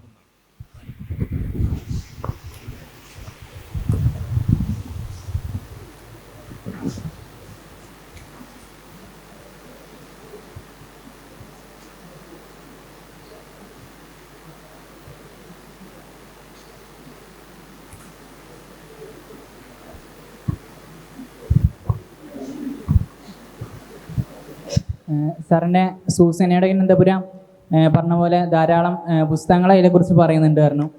പിന്നെ അത് സാറിന് ഒരു മുൻമാതൃകകളും അങ്ങനെ ഒരു മാതൃക കണ്ടിട്ട് സാർ അങ്ങനെ ചെയ്തതാണോ, അല്ലെങ്കിൽ സാറിന് സ്വന്തമായിട്ട് അങ്ങനെ ഒരു ഐഡിയ വന്നതാണോ എന്നുള്ളൊരു ചോദ്യമുണ്ട്. പിന്നെ ഈ ഒരു ലക്ഷ്യം ആദ്യം തന്നെ ഉണ്ടായിരുന്നതാണോ, അല്ലെങ്കിൽ സാർ ഈ ഒരു പ്ലോട്ട് അല്ലെങ്കിൽ ഈ ഒരു നോവലിൻ്റെ ഒരു കഥാതന്തു ഉണ്ടാവുന്നതിന് മുമ്പ് തന്നെ ഇങ്ങനെ ഒരു ലക്ഷ്യം ഉണ്ടായിരുന്നു എന്നൊരു ചെറിയ സംശയമുണ്ട്. പിന്നെ അതുപോലെ സാർ ഈ അനുഭൂതികളെ കുറിച്ചിട്ട് നല്ല രീതിയിൽ പറഞ്ഞു. പിന്നെ ഈ പുസ്തകങ്ങൾ വായനയെക്കുറിച്ച് പറയുമ്പോൾ പലപ്പോഴും അതൊരു മത്സരം എന്ന നിലയ്ക്ക് പറയാറുണ്ട്. അതായത് ഒരു ദിവസം കൂടുതൽ പുസ്തകങ്ങൾ കൂടുതൽ പേജ് വായിക്കാവുന്ന രീതിയിൽ അങ്ങനെ ഒരു മത്സര മേഖല കൂടി അങ്ങനെ ഉണ്ട്. പക്ഷേ അപ്പോൾ നമ്മളിപ്പോൾ ഒരു കാര്യം വായിച്ച് നമ്മളത് മനസ്സിലാക്കി അതിൻ്റെ ഒരു അനുഭൂതി നമുക്ക് കിട്ടണമെന്നുണ്ടെങ്കിൽ ചിലപ്പോൾ നമ്മളെക്കുറിച്ച് നമ്മൾ ആ വായിച്ചതിനെ കുറിച്ചിട്ട് ഇരുന്ന് കുറച്ച് ആലോചിച്ചിട്ടും പിന്നെ അതുപോലെ അതൊന്ന് ഡൈജസ്റ്റ് ആയാലേ നമുക്കൊരു അനുഭൂതി നമുക്ക് കിട്ടാന്നുള്ളത്. അപ്പോൾ നമ്മൾ ഈ ഒരു വായനയുടെ വേഗതയും ഈ അനുഭൂതിയും തമ്മിൽ വല്ല ഒരു സ്വാധീനം ഉണ്ടോ എന്നൊരു സംശയം. രണ്ട് കാര്യങ്ങളാണ് ചോദിച്ചത്. ഒന്ന്, ആദ്യത്തേത് എൻ്റെ സൂസന്നയുടെ ഗ്രന്ഥപുരയുടെ ഒരു രൂപഘടനയെക്കുറിച്ച്, അതിൻ്റെ ഒരു പ്ലോട്ട് എങ്ങനെയാണ്. എനിക്ക് അതിനകത്തൊരു കഥ, അതിനകത്ത് പറയുന്ന കഥയുടെ ഒരു ആ ഒരു കഥയായിട്ട് എൻ്റെ മനസ്സിലുണ്ടായിരുന്നു. പക്ഷെ അത് എഴുതാനുള്ള എന്താ പറയുക, എഴുതാനുള്ള നമ്മുടെ ഒരു പ്രചോദനം എന്നൊക്കെ നമ്മൾ പറയുന്ന രീതിയിൽ ഒരു സ്പിരിറ്റ് നമുക്ക് വരണം. എന്നാൽ നമുക്ക് എഴുതാൻ അതിനുള്ള ഒരു സ്പിരിറ്റ് വരണം. നമുക്ക് അത് നമുക്ക് പറയാൻ കഴിയത്തില്ല, നമ്മളെ ഉള്ളിലുണ്ട്. പക്ഷെ നമുക്കതങ്ങ് എക്സ്പ്രസ് ചെയ്യാൻ എഴുത്തുന്നുള്ള ഫോമിലേക്ക് വരാൻ നമ്മൾ ശ്രമിക്കും. പലപ്പോഴും എനിക്ക് എഴുതാനിരിക്കുന്നു, പരാജയപ്പെടുന്നു, വീണ്ടും ശ്രമിക്കുന്നു, അങ്ങനെ കുറേ വർഷങ്ങൾ അങ്ങനെ കടന്നു പോകുന്നു. അപ്പോൾ കറക്റ്റ് ട്രാക്കിൽ അത് വീഴാത്തത് കൊണ്ടാണ് അത് അങ്ങനെ വരുന്നത്. അപ്പോൾ ഞാൻ അങ്ങനെ ഇരിക്കുമ്പോഴാണ് ഒരു എന്താ പറയുക, അതിനെക്കുറിച്ച് ഇതെങ്ങനെ കഥ പറയും എന്നുള്ളതാണല്ലോ പ്രശ്നം. വെച്ചാൽ ഞാൻ പല പ്രാവശ്യം ഒരു 30 പേജൊക്കെ ഇങ്ങനെ എഴുതി നോക്കി. ശരിക്കും ആ നോവലിൻ്റെ ഒരു മധ്യഭാഗത്ത് നിന്ന് വെള്ളത്തോൾ ചന്ദ്രൻ്റെ കഥ തുടങ്ങുന്ന രീതിയിലാണ് ഞാൻ ആദ്യം അത് പ്ലാൻ ചെയ്തിരുന്നത്. ഞാൻ അങ്ങനെ കുറച്ച് എഴുതുകയും ചെയ്തു. പിന്നെ ഒരു മിസ്സിങ് ഓതറുടെ ഒരു ഓതറുടെ ഒരു മിസ്സിങ് ടെക്സ്റ്റ് അന്വേഷിച്ചിട്ട് 2 ചെറിയ ചെറുപ്പക്കാർ, കോളേജ് വിദ്യാർത്ഥികളുടെ ചെറുപ്പക്കാർ പോകുന്ന ഒരു കഥ എന്നുള്ള രീതിയിൽ മനസ്സിൽ വന്നെങ്കിലും അത് എഴുതുന്നത് എങ്ങനെയാണെന്നുള്ളതിനെ കുറിച്ചൊരു എന്താ പറയുക, ഒരു കൃത്യമായ ഒരു ദർശനം കിട്ടിയില്ല, ഒരു കാഴ്ചപ്പാട് കിട്ടിയില്ല. അങ്ങനെ ഇരിക്കുമ്പോഴാണ് പെട്ടെന്ന് എനിക്കൊരു ഇത് വന്നത്. ലൈബ്രറിയിൽ നിന്ന് ഒരു കഥ തുടങ്ങിയിട്ട് ആ കഥ വികസിക്കുന്നതിനൊപ്പം ആ കഥാപാത്രങ്ങൾ വായിച്ച പുസ്തകങ്ങളെക്കുറിച്ച് കൂടി ഡിസ്കസ് ചെയ്യുന്ന രീതിയിൽ ഒരു എന്താ പറയുക, ഒരു തരം ഡയലോഗ് പോലത്തെ രീതിയിൽ പുസ്തകങ്ങളുമായിട്ടുള്ള, അതായത് കഥാപാത്രങ്ങളുടെ മാനസികാവസ്ഥയുമായിട്ട് ചേർന്ന് പോകുന്ന പുസ്തകങ്ങൾ നമ്മൾ അതിൻ്റെ ഒപ്പം പറയുന്നു. അങ്ങനെ ആ രീതിയിലൊരു സംഗതി ചെയ്താലോ എന്നിങ്ങനെ വന്ന് അങ്ങനെയാണ് അതിൽ ഈ പുസ്തക എലമെൻറ്റ് ശരിക്കും വരുന്നത്. ആ പുസ്തകങ്ങൾ അതിനകത്തേക്ക് സിങ്ക് ചെയ്യുന്നത് അങ്ങനെയാണ്. അപ്പോൾ പുസ്തകം ഈ ഒരു കഥയിൽ നിന്നാണ്. ഈ 2 കൂട്ടുകാരെ ലൈബ്രറി കണ്ടുമുട്ടുന്നു, തുടർന്ന് അങ്ങനെ ആ രീതിയിൽ. അപ്പോൾ അതിനൊപ്പം ഈ പുസ്തകങ്ങൾ അതിനകത്ത് ഒരു പശ്ചാത്തല സംഗീതം പോലെ എന്നൊക്കെ പറയാവുന്ന രീതിയിൽ ആ രീതിയിലാണത് പ്ലാൻ ചെയ്തിട്ടുള്ളത്. ഇപ്പോൾ ഇത് സോഷ്യൽ മീഡിയയുടെ ഒരു കാലത്ത് നമ്മുടെ വലിയൊരു സംഗതി എന്ന് പറഞ്ഞാൽ നമ്മൾ എന്ത് ചെയ്താലും നമ്മളത് എക്സിബിറ്റ് ചെയ്യണം എന്നുള്ളതാണ്. അങ്ങനെയാണല്ലോ, നമ്മളിപ്പോൾ എന്ത് ചെയ്താലും ഒരാളൊരു പുതിയ ഉടുപ്പ് വാങ്ങിച്ചു കഴിഞ്ഞാൽ നമ്മൾ ആ ഉടുപ്പിട്ട് ഒരു പടം ഇട്ട് പോസ്റ്റ് ചെയ്യുക, നമ്മളെവിടെയെങ്കിലും യാത്ര പോവുകയാണെങ്കിൽ എൻ്റെ പടങ്ങൾ പോസ്റ്റ് ചെയ്യുക. നമ്മൾ ചായ പിടിക്കാൻ പോയാൽ അത് ഇങ്ങനെ പഴംപൊരിയുടെയും ചായയുടെ ഒക്കെ പടമൊക്കെ വെച്ചിട്ട് പോകണം. അങ്ങനെ നമ്മൾ എക്സിബിറ്റ് ചെയ്യണം എല്ലാം. അപ്പം നമ്മളൊരു പുസ്തകം വായിച്ചാലും നമ്മൾ എക്സിബിറ്റ് ചെയ്യണം എന്നുള്ളതാണ്. ഒരു പുസ്തകം ഞാൻ ഇന്ന പുസ്തകം വായിക്കുന്നു, നമ്പർ ഇട്ട് പുസ്തകങ്ങൾ 1, 2, 3 പറഞ്ഞ് ഒരു വർഷം വായിച്ച പുസ്തകങ്ങൾ. അപ്പോൾ അങ്ങനെയാണ് ഈ ശരിക്കും പറഞ്ഞൊരു ചോദ്യം ഉണ്ടാണ്, ഒരാൾക്ക് എത്ര പുസ്തകം വേണമെന്നുള്ളത്, ഒരാൾക്ക് എത്ര അടി മണ്ണ് വേണം എന്ന് ചോദിക്കുന്ന പോലെ. ഒരാൾക്ക് എത്ര നമ്മൾ വൈകുന്നേരം വരുമ്പോൾ ഓടിയാൽ കിട്ടുന്നതല്ലല്ലോ നമുക്ക് വേണ്ട മണ്ണെന്നുള്ളത്. നമുക്ക് വേണ്ട മണ്ണ് നമുക്ക് നിവർന്ന് കിടക്കാനുള്ള ഒരു മണ്ണേ നമുക്ക് ആവശ്യമുള്ളൂ ശരിക്കും. അപ്പോൾ പക്ഷെ നമ്മൾ വൈകുന്നേരം വരെ ഓടും എന്നുള്ളതാണ്. അതുപോലെ നമ്മൾ പുസ്തകത്തിൻ്റെ കാര്യം അങ്ങനെയാണ്. നമുക്ക് ചിലപ്പോൾ ജീവിതത്തിൽ ഒറ്റ പുസ്തകം മതിയായിരിക്കും, പക്ഷെ നമുക്ക് ആ പുസ്തകം കിട്ടാൻ വേണ്ടിയിട്ട് നമ്മൾ ഒരുപാട് പുസ്തകങ്ങൾ വായിക്കുന്നു എന്നുള്ളതാണ്. അപ്പോൾ ഒരാളുടെ ഓരോരുത്തരുടെ ഫാക്കൽറ്റി അനുസരിച്ച് അത് നമ്മുടെ ഒരു അഭിരുചി എന്താണെന്ന് നമുക്കറിയാം. വേറെ ആർക്കും അറിയില്ലെങ്കിലും ഓരോരുത്തരുടെ അഭിരുചി അവനവൻ നന്നായി അറിയാം. ഈ അഭിരുചി അനുസരിച്ച് നമ്മളത് വേറെ ആളെ കാണിക്കാനോ നമ്മൾ വേറെ ആളുടെ മുന്നിൽ ആളാകാനോ വേണ്ടിയിട്ടോ അല്ല, നമ്മുടെ തന്നെ ഒരു അഭിരുചിക്ക് ഇണങ്ങുന്ന രീതിയിലുള്ള പുസ്തകങ്ങൾ കണ്ടെത്തുകയും അത് സമയമെടുത്ത് വായിക്കുകയും ചെയ്യുക എന്നുള്ളതാണ്. നമ്മൾ കുറച്ചാൾ പുസ്തകം വായിക്കുമ്പോൾ നമുക്കൊരു സ്പീഡ് വരും. ഇപ്പം നിങ്ങൾ ഓത്തൊക്കെ പഠിക്കുന്ന ആൾക്കാരായതുകൊണ്ട് ഞാൻ പ്രത്യേകിച്ച് പറയേണ്ട ആവശ്യമില്ല. നമ്മൾ ആദ്യം നമുക്ക് തട്ടിത്തടയും. നമുക്ക് തടഞ്ഞായിരിക്കും നമ്മൾ വായിക്കുക, സമയമെടുക്കും വായിക്കാൻ, പഠിക്കാനും സമയമെടുക്കും. പിന്നെ ആകുമ്പോൾ നമുക്കത് വളരെ അനായാസമായി തീരുന്നു എന്നുള്ളതാണ്. ഹൃദയസ്ഥമായി തീരുമ്പോൾ ആ വേഗം നമുക്ക് കിട്ടുന്നു എന്നുള്ളതാണ്. അതേപോലെയാണ് വായനയുടെ കാര്യം. നമ്മൾ വായനയുടെ തുടക്കത്തിൽ നമുക്ക് നല്ല സമയമെടുക്കും. ഇപ്പോൾ 200 പേജുള്ള ഒരു പുസ്തകം വായിക്കാൻ ചിലപ്പോൾ 1 മാസം 1.5 മാസമൊക്കെ എടുത്തുനിന്ന് വരും. എന്നാലും ചിലപ്പോൾ നമുക്ക് എന്താണെന്ന് ചിലപ്പോൾ കിട്ടിയെന്ന് വരില്ല. എങ്കിലും പിന്നെ നമ്മൾ വീണ്ടും അതിലേക്ക് തിരിച്ചു പോകുന്നു. അപ്പം കുറേ നാൾ നമ്മൾ ചെറിയ ക്ലാസ്സിൽ പഠിച്ചിട്ടില്ല, നിത്യാഭ്യാസി ആനയെടുക്കും എന്നുള്ളൊരു കഥ 1ാം ക്ലാസ്സിൽ 2ാം ക്ലാസ്സിൽ പണ്ട് പഠിക്കാനുണ്ടായിരുന്നു. അതൊരു യൂസേജാണ്, നിത്യാഭ്യാസി ആനയെടുക്കും എന്നുള്ളത്. ഈ പുസ്തകത്തിൻ്റെ കാര്യം, വായനയുടെ വേഗത, വായനയുടെ വോള്യം, ഇതൊക്കെ നമ്മുടെ ഒരു ശീലമാണ്. നമ്മൾ ആ ശീലം എവിടെയും തുടർന്ന് പോയി കഴിയുമ്പോൾ ഒരു ഘട്ടത്തിലെത്തി കഴിയുമ്പോൾ നമുക്ക് എത്ര വേണമെങ്കിലും വായിക്കാൻ പറ്റും. ഒരു ദിവസമൊക്കെ എത്ര പേജ് വേണമെങ്കിലും വായിക്കാൻ പറ്റുന്ന 100 പേജ് 150 പേജൊക്കെ ഒരു ദിവസം വായിക്കുന്ന ആളുകളുണ്ട്. അത് വേഗത്തിൻ്റെ അല്ല, അയാളുടെ ശീലം കൊണ്ട് ഈ പെട്ടെന്ന് വായിക്കാൻ പഠിക്കുന്നതാണ്. അതൊരു അഭ്യാസം കൊണ്ട് പഠിക്കുന്നതാണ്. അപ്പോൾ അതുകൊണ്ട് വേറൊരാളുടെ വായനയായിട്ട് നമ്മുടെ വായന ഒരു കാരണവശാലും കമ്പയർ ചെയ്തത് അത് ഒട്ടും ശരിയാവത്തില്ല. നമുക്ക് വേണ്ടത് എന്താണെന്ന് നമ്മൾ അന്വേഷിക്കുന്നു. നമ്മളതിൻ്റെ കൃത്യമായ ഒരു നോട്ടൊക്കെ കുറിച്ച് വെക്കാൻ പറ്റിയാൽ നല്ലതാണ്. ഒരു നോട്ട്ബുക്കിൽ ഒരു പുസ്തകം വായിച്ചിട്ട് ആ പുസ്തകത്തിൻ്റെ ഒരു പ്രധാന ഉള്ളടക്കം, അതിൽ നല്ല വാക്യങ്ങളുണ്ടെങ്കിൽ ആ വാക്യങ്ങൾ എഴുതി വെക്കുക. ആ ഓതറെക്കുറിച്ചുള്ള ചെറിയൊരു കുറിപ്പ് എഴുതി വെക്കാൻ കഴിയുമെങ്കിൽ അത് ചെയ്യുക. ആ പുസ്തകത്തിൻ്റെ ഒരു കോണ്ടെക്സ്റ്റ്, ഒരു ഉള്ളടക്കം സംബന്ധിച്ച് ഒരു 4-5 വരിയൊക്കെ നമുക്ക് എഴുതാൻ കഴിയുമെന്ന് നോക്കുക. അതിനെക്കുറിച്ച് നമ്മുടെ സ്വന്തമായിട്ടുള്ള എന്തെങ്കിലും ഒരു അഭിപ്രായം ഉണ്ടെങ്കിൽ അതും ഒന്ന് കുറിച്ച് വെക്കാൻ നോക്കുക. അങ്ങനെ ഒരു ഡോക്യുമെൻ്റ് ഉണ്ടാക്കിയാൽ നന്നായിരിക്കും എന്ന് എനിക്ക് തോന്നിയിട്ടുണ്ട്. നിങ്ങൾ വായിക്കുന്നത് വെച്ചാൽ കുറേ നാൾ കഴിഞ്ഞിട്ട് നമ്മൾ ഈ പുസ്തകം ഈ മനുഷ്യൻ്റെ ബ്രെയിനിൻ്റെ ഒരു വലിയ പ്രത്യേകത എന്താണെന്ന് വെച്ചാൽ അതിനകത്ത് എന്തും കയറും, ബ്രെയിനിൽ എന്തും കയറും. അതിനൊരു കണക്കൊന്നുമില്ല. എന്ത് കൊടുത്താലും അത് സ്വീകരിക്കും. പക്ഷെ അത് റിട്രീവ് ചെയ്യുന്നത്, തിരിച്ചു തരുന്നത് നമുക്ക് ആവശ്യമുള്ളത് മാത്രമേ തിരിച്ചു തരുള്ളൂ. അത് ശ്രദ്ധിക്കണം എപ്പോഴും നമ്മൾ. അതായത് ബ്രെയിൻ അതിനൊരു അൽഗരിതം ഉണ്ട്. ബ്രെയിനൊരു അൽഗരിതം ഉണ്ട്. അത് വേണ്ടതേ അത് മുകളിലേക്ക് കൊണ്ടുവരുള്ളൂ. നമ്മൾ സ്ഥിരം ഉപയോഗിക്കുന്ന സാധനങ്ങൾ, അപ്പം നമ്മൾ ദിവസം നമ്മൾ എന്ത് ചെയ്യുന്നോ ആ ഒരു ഫാക്കൽറ്റി ആയിരിക്കും ബ്രെയിനിൽ ഏറ്റവും കൂടുതൽ ആക്റ്റീവായിരിക്കുക. നമ്മൾ ദിവസവും ആ പുസ്തകം വായിച്ചുകൊണ്ടിരുന്ന് കഴിയുമ്പോൾ ആ പുസ്തകത്തിൻ്റെ ഒരു പുസ്തകം വായിച്ച് അടുത്ത പുസ്തകം വായിക്കുമ്പോൾ ആദ്യത്തെ പുസ്തകം താഴേക്ക് പോകും ബ്രെയിനിൽ. അതൊരു 6 മാസം കഴിഞ്ഞ് നോക്കുമ്പോൾ നമുക്ക് ഓർക്കാൻ പറ്റില്ല. അതായത് കഥാപാത്രങ്ങൾ വരെ നമ്മൾ മറന്നുപോകും. അപ്പോൾ ഇത് ഈ ബ്രെയിനിന് ബ്രെയിനിലുണ്ടത്, പക്ഷെ റിട്രീവ് ചെയ്യാൻ പറ്റത്തില്ല. അത് ചെയ്യാൻ പറ്റുന്ന ഒരു ട്രിഗറിങ് മെത്തേഡ് എന്ന് പറഞ്ഞ സാധനം ഈ നോട്ട്ബുക്ക് സൂക്ഷിക്കുക എന്നുള്ളതാണ്. നോട്ട്ബുക്ക് സൂക്ഷിച്ചാൽ നമ്മളിത് മറയ്ക്കുമ്പോൾ നമ്മുടെ മെമ്മറിയിൽ ആ വായന തിരിച്ചു വരും. അപ്പോൾ നമുക്ക് ഓർമ്മിക്കാൻ പറ്റും. ബുക്കിൽ ചെറിയ പെൻസിൽ കൊണ്ട് അടയാളങ്ങൾ വെക്കുക, മാർക്കർ വെക്കുക, അതൊക്കെ ചെയ്യുന്നത് ഈ മെമ്മറി ട്രിഗർ ചെയ്യാൻ വേണ്ടിയിട്ടാണ്. അല്ലെങ്കിൽ നമ്മൾ മറന്നുപോകും. നമ്മൾ ഒരു പുസ്തകം വായിക്കുന്നു, അടുത്ത പുസ്തകം നമ്മൾ കുറച്ച് വായിക്കുമ്പോൾ 2 കൊല്ലം കഴിഞ്ഞിട്ട് നോക്കുമ്പോൾ 1.5 കൊല്ലം മുമ്പ് വായിച്ച പുസ്തകം ഏറ്റവും ഇഷ്ടപ്പെട്ട പുസ്തകം, പക്ഷെ നമുക്ക് ഓർമ്മ ഉണ്ടാവില്ല. അല്ലെ ഉള്ളടക്കം എന്താണെന്ന് ചോദിച്ചാൽ നമുക്ക് പറയാൻ കഴിയില്ല. അല്ല കഥാപാത്രത്തിൻ്റെ പേര് മറന്നുകൊണ്ട് അതിനെക്കുറിച്ചൊന്ന് പറയാൻ കഴിയുമെന്ന് ചോദിച്ചു കഴിഞ്ഞാൽ അതിനകത്ത് പ്രധാനപ്പെട്ട ആശയങ്ങൾ നമ്മൾ മറന്നുപോയിട്ടുണ്ടാവും. അത് നമ്മൾ മറന്നു പോണതല്ല, ബ്രെയിൻ അതിനെ സപ്രസ് ചെയ്യുന്നതാണ് ശരിക്കും. കാരണം ബ്രെയിൻ അത് നമ്മുടെ ദൈനംദിന ജീവിതത്തിൽ അത് ആവശ്യമില്ല. അത് തന്നെ കാര്യം. അപ്പം എന്ത് ചെയ്യും, നമ്മൾ ഈ ഇത്ര ചില ട്രിഗറിങ് മെത്തേഡ് വെച്ചിട്ട്, ടെക്നിക്സ് വെച്ചിട്ട് ഈ സാധനത്തെ പൊക്കി മേളി കൊണ്ടുവരും. പ്രത്യേകിച്ച് നമ്മൾ ധാരാളം മൊബൈൽ ഫോണും ഒക്കെ ഉപയോഗിക്കുകയും അതിൽ ഒരുപാട് കളിക്കുകയൊക്കെ ചെയ്യുന്നതുകൊണ്ട് നമ്മുടെ റെറ്റിനയിലും നമ്മുടെ തലച്ചോറിലും ഏറ്റവും കൂടുതൽ ഇത്തരം വിഷ്വൽസ് ആയിരിക്കും ഉണ്ടായിരിക്കുക. ഈ റിട്ടൺ വേർഡ് പെട്ടെന്ന് സബ്മേർജ്ഡ് ആയിപ്പോയി.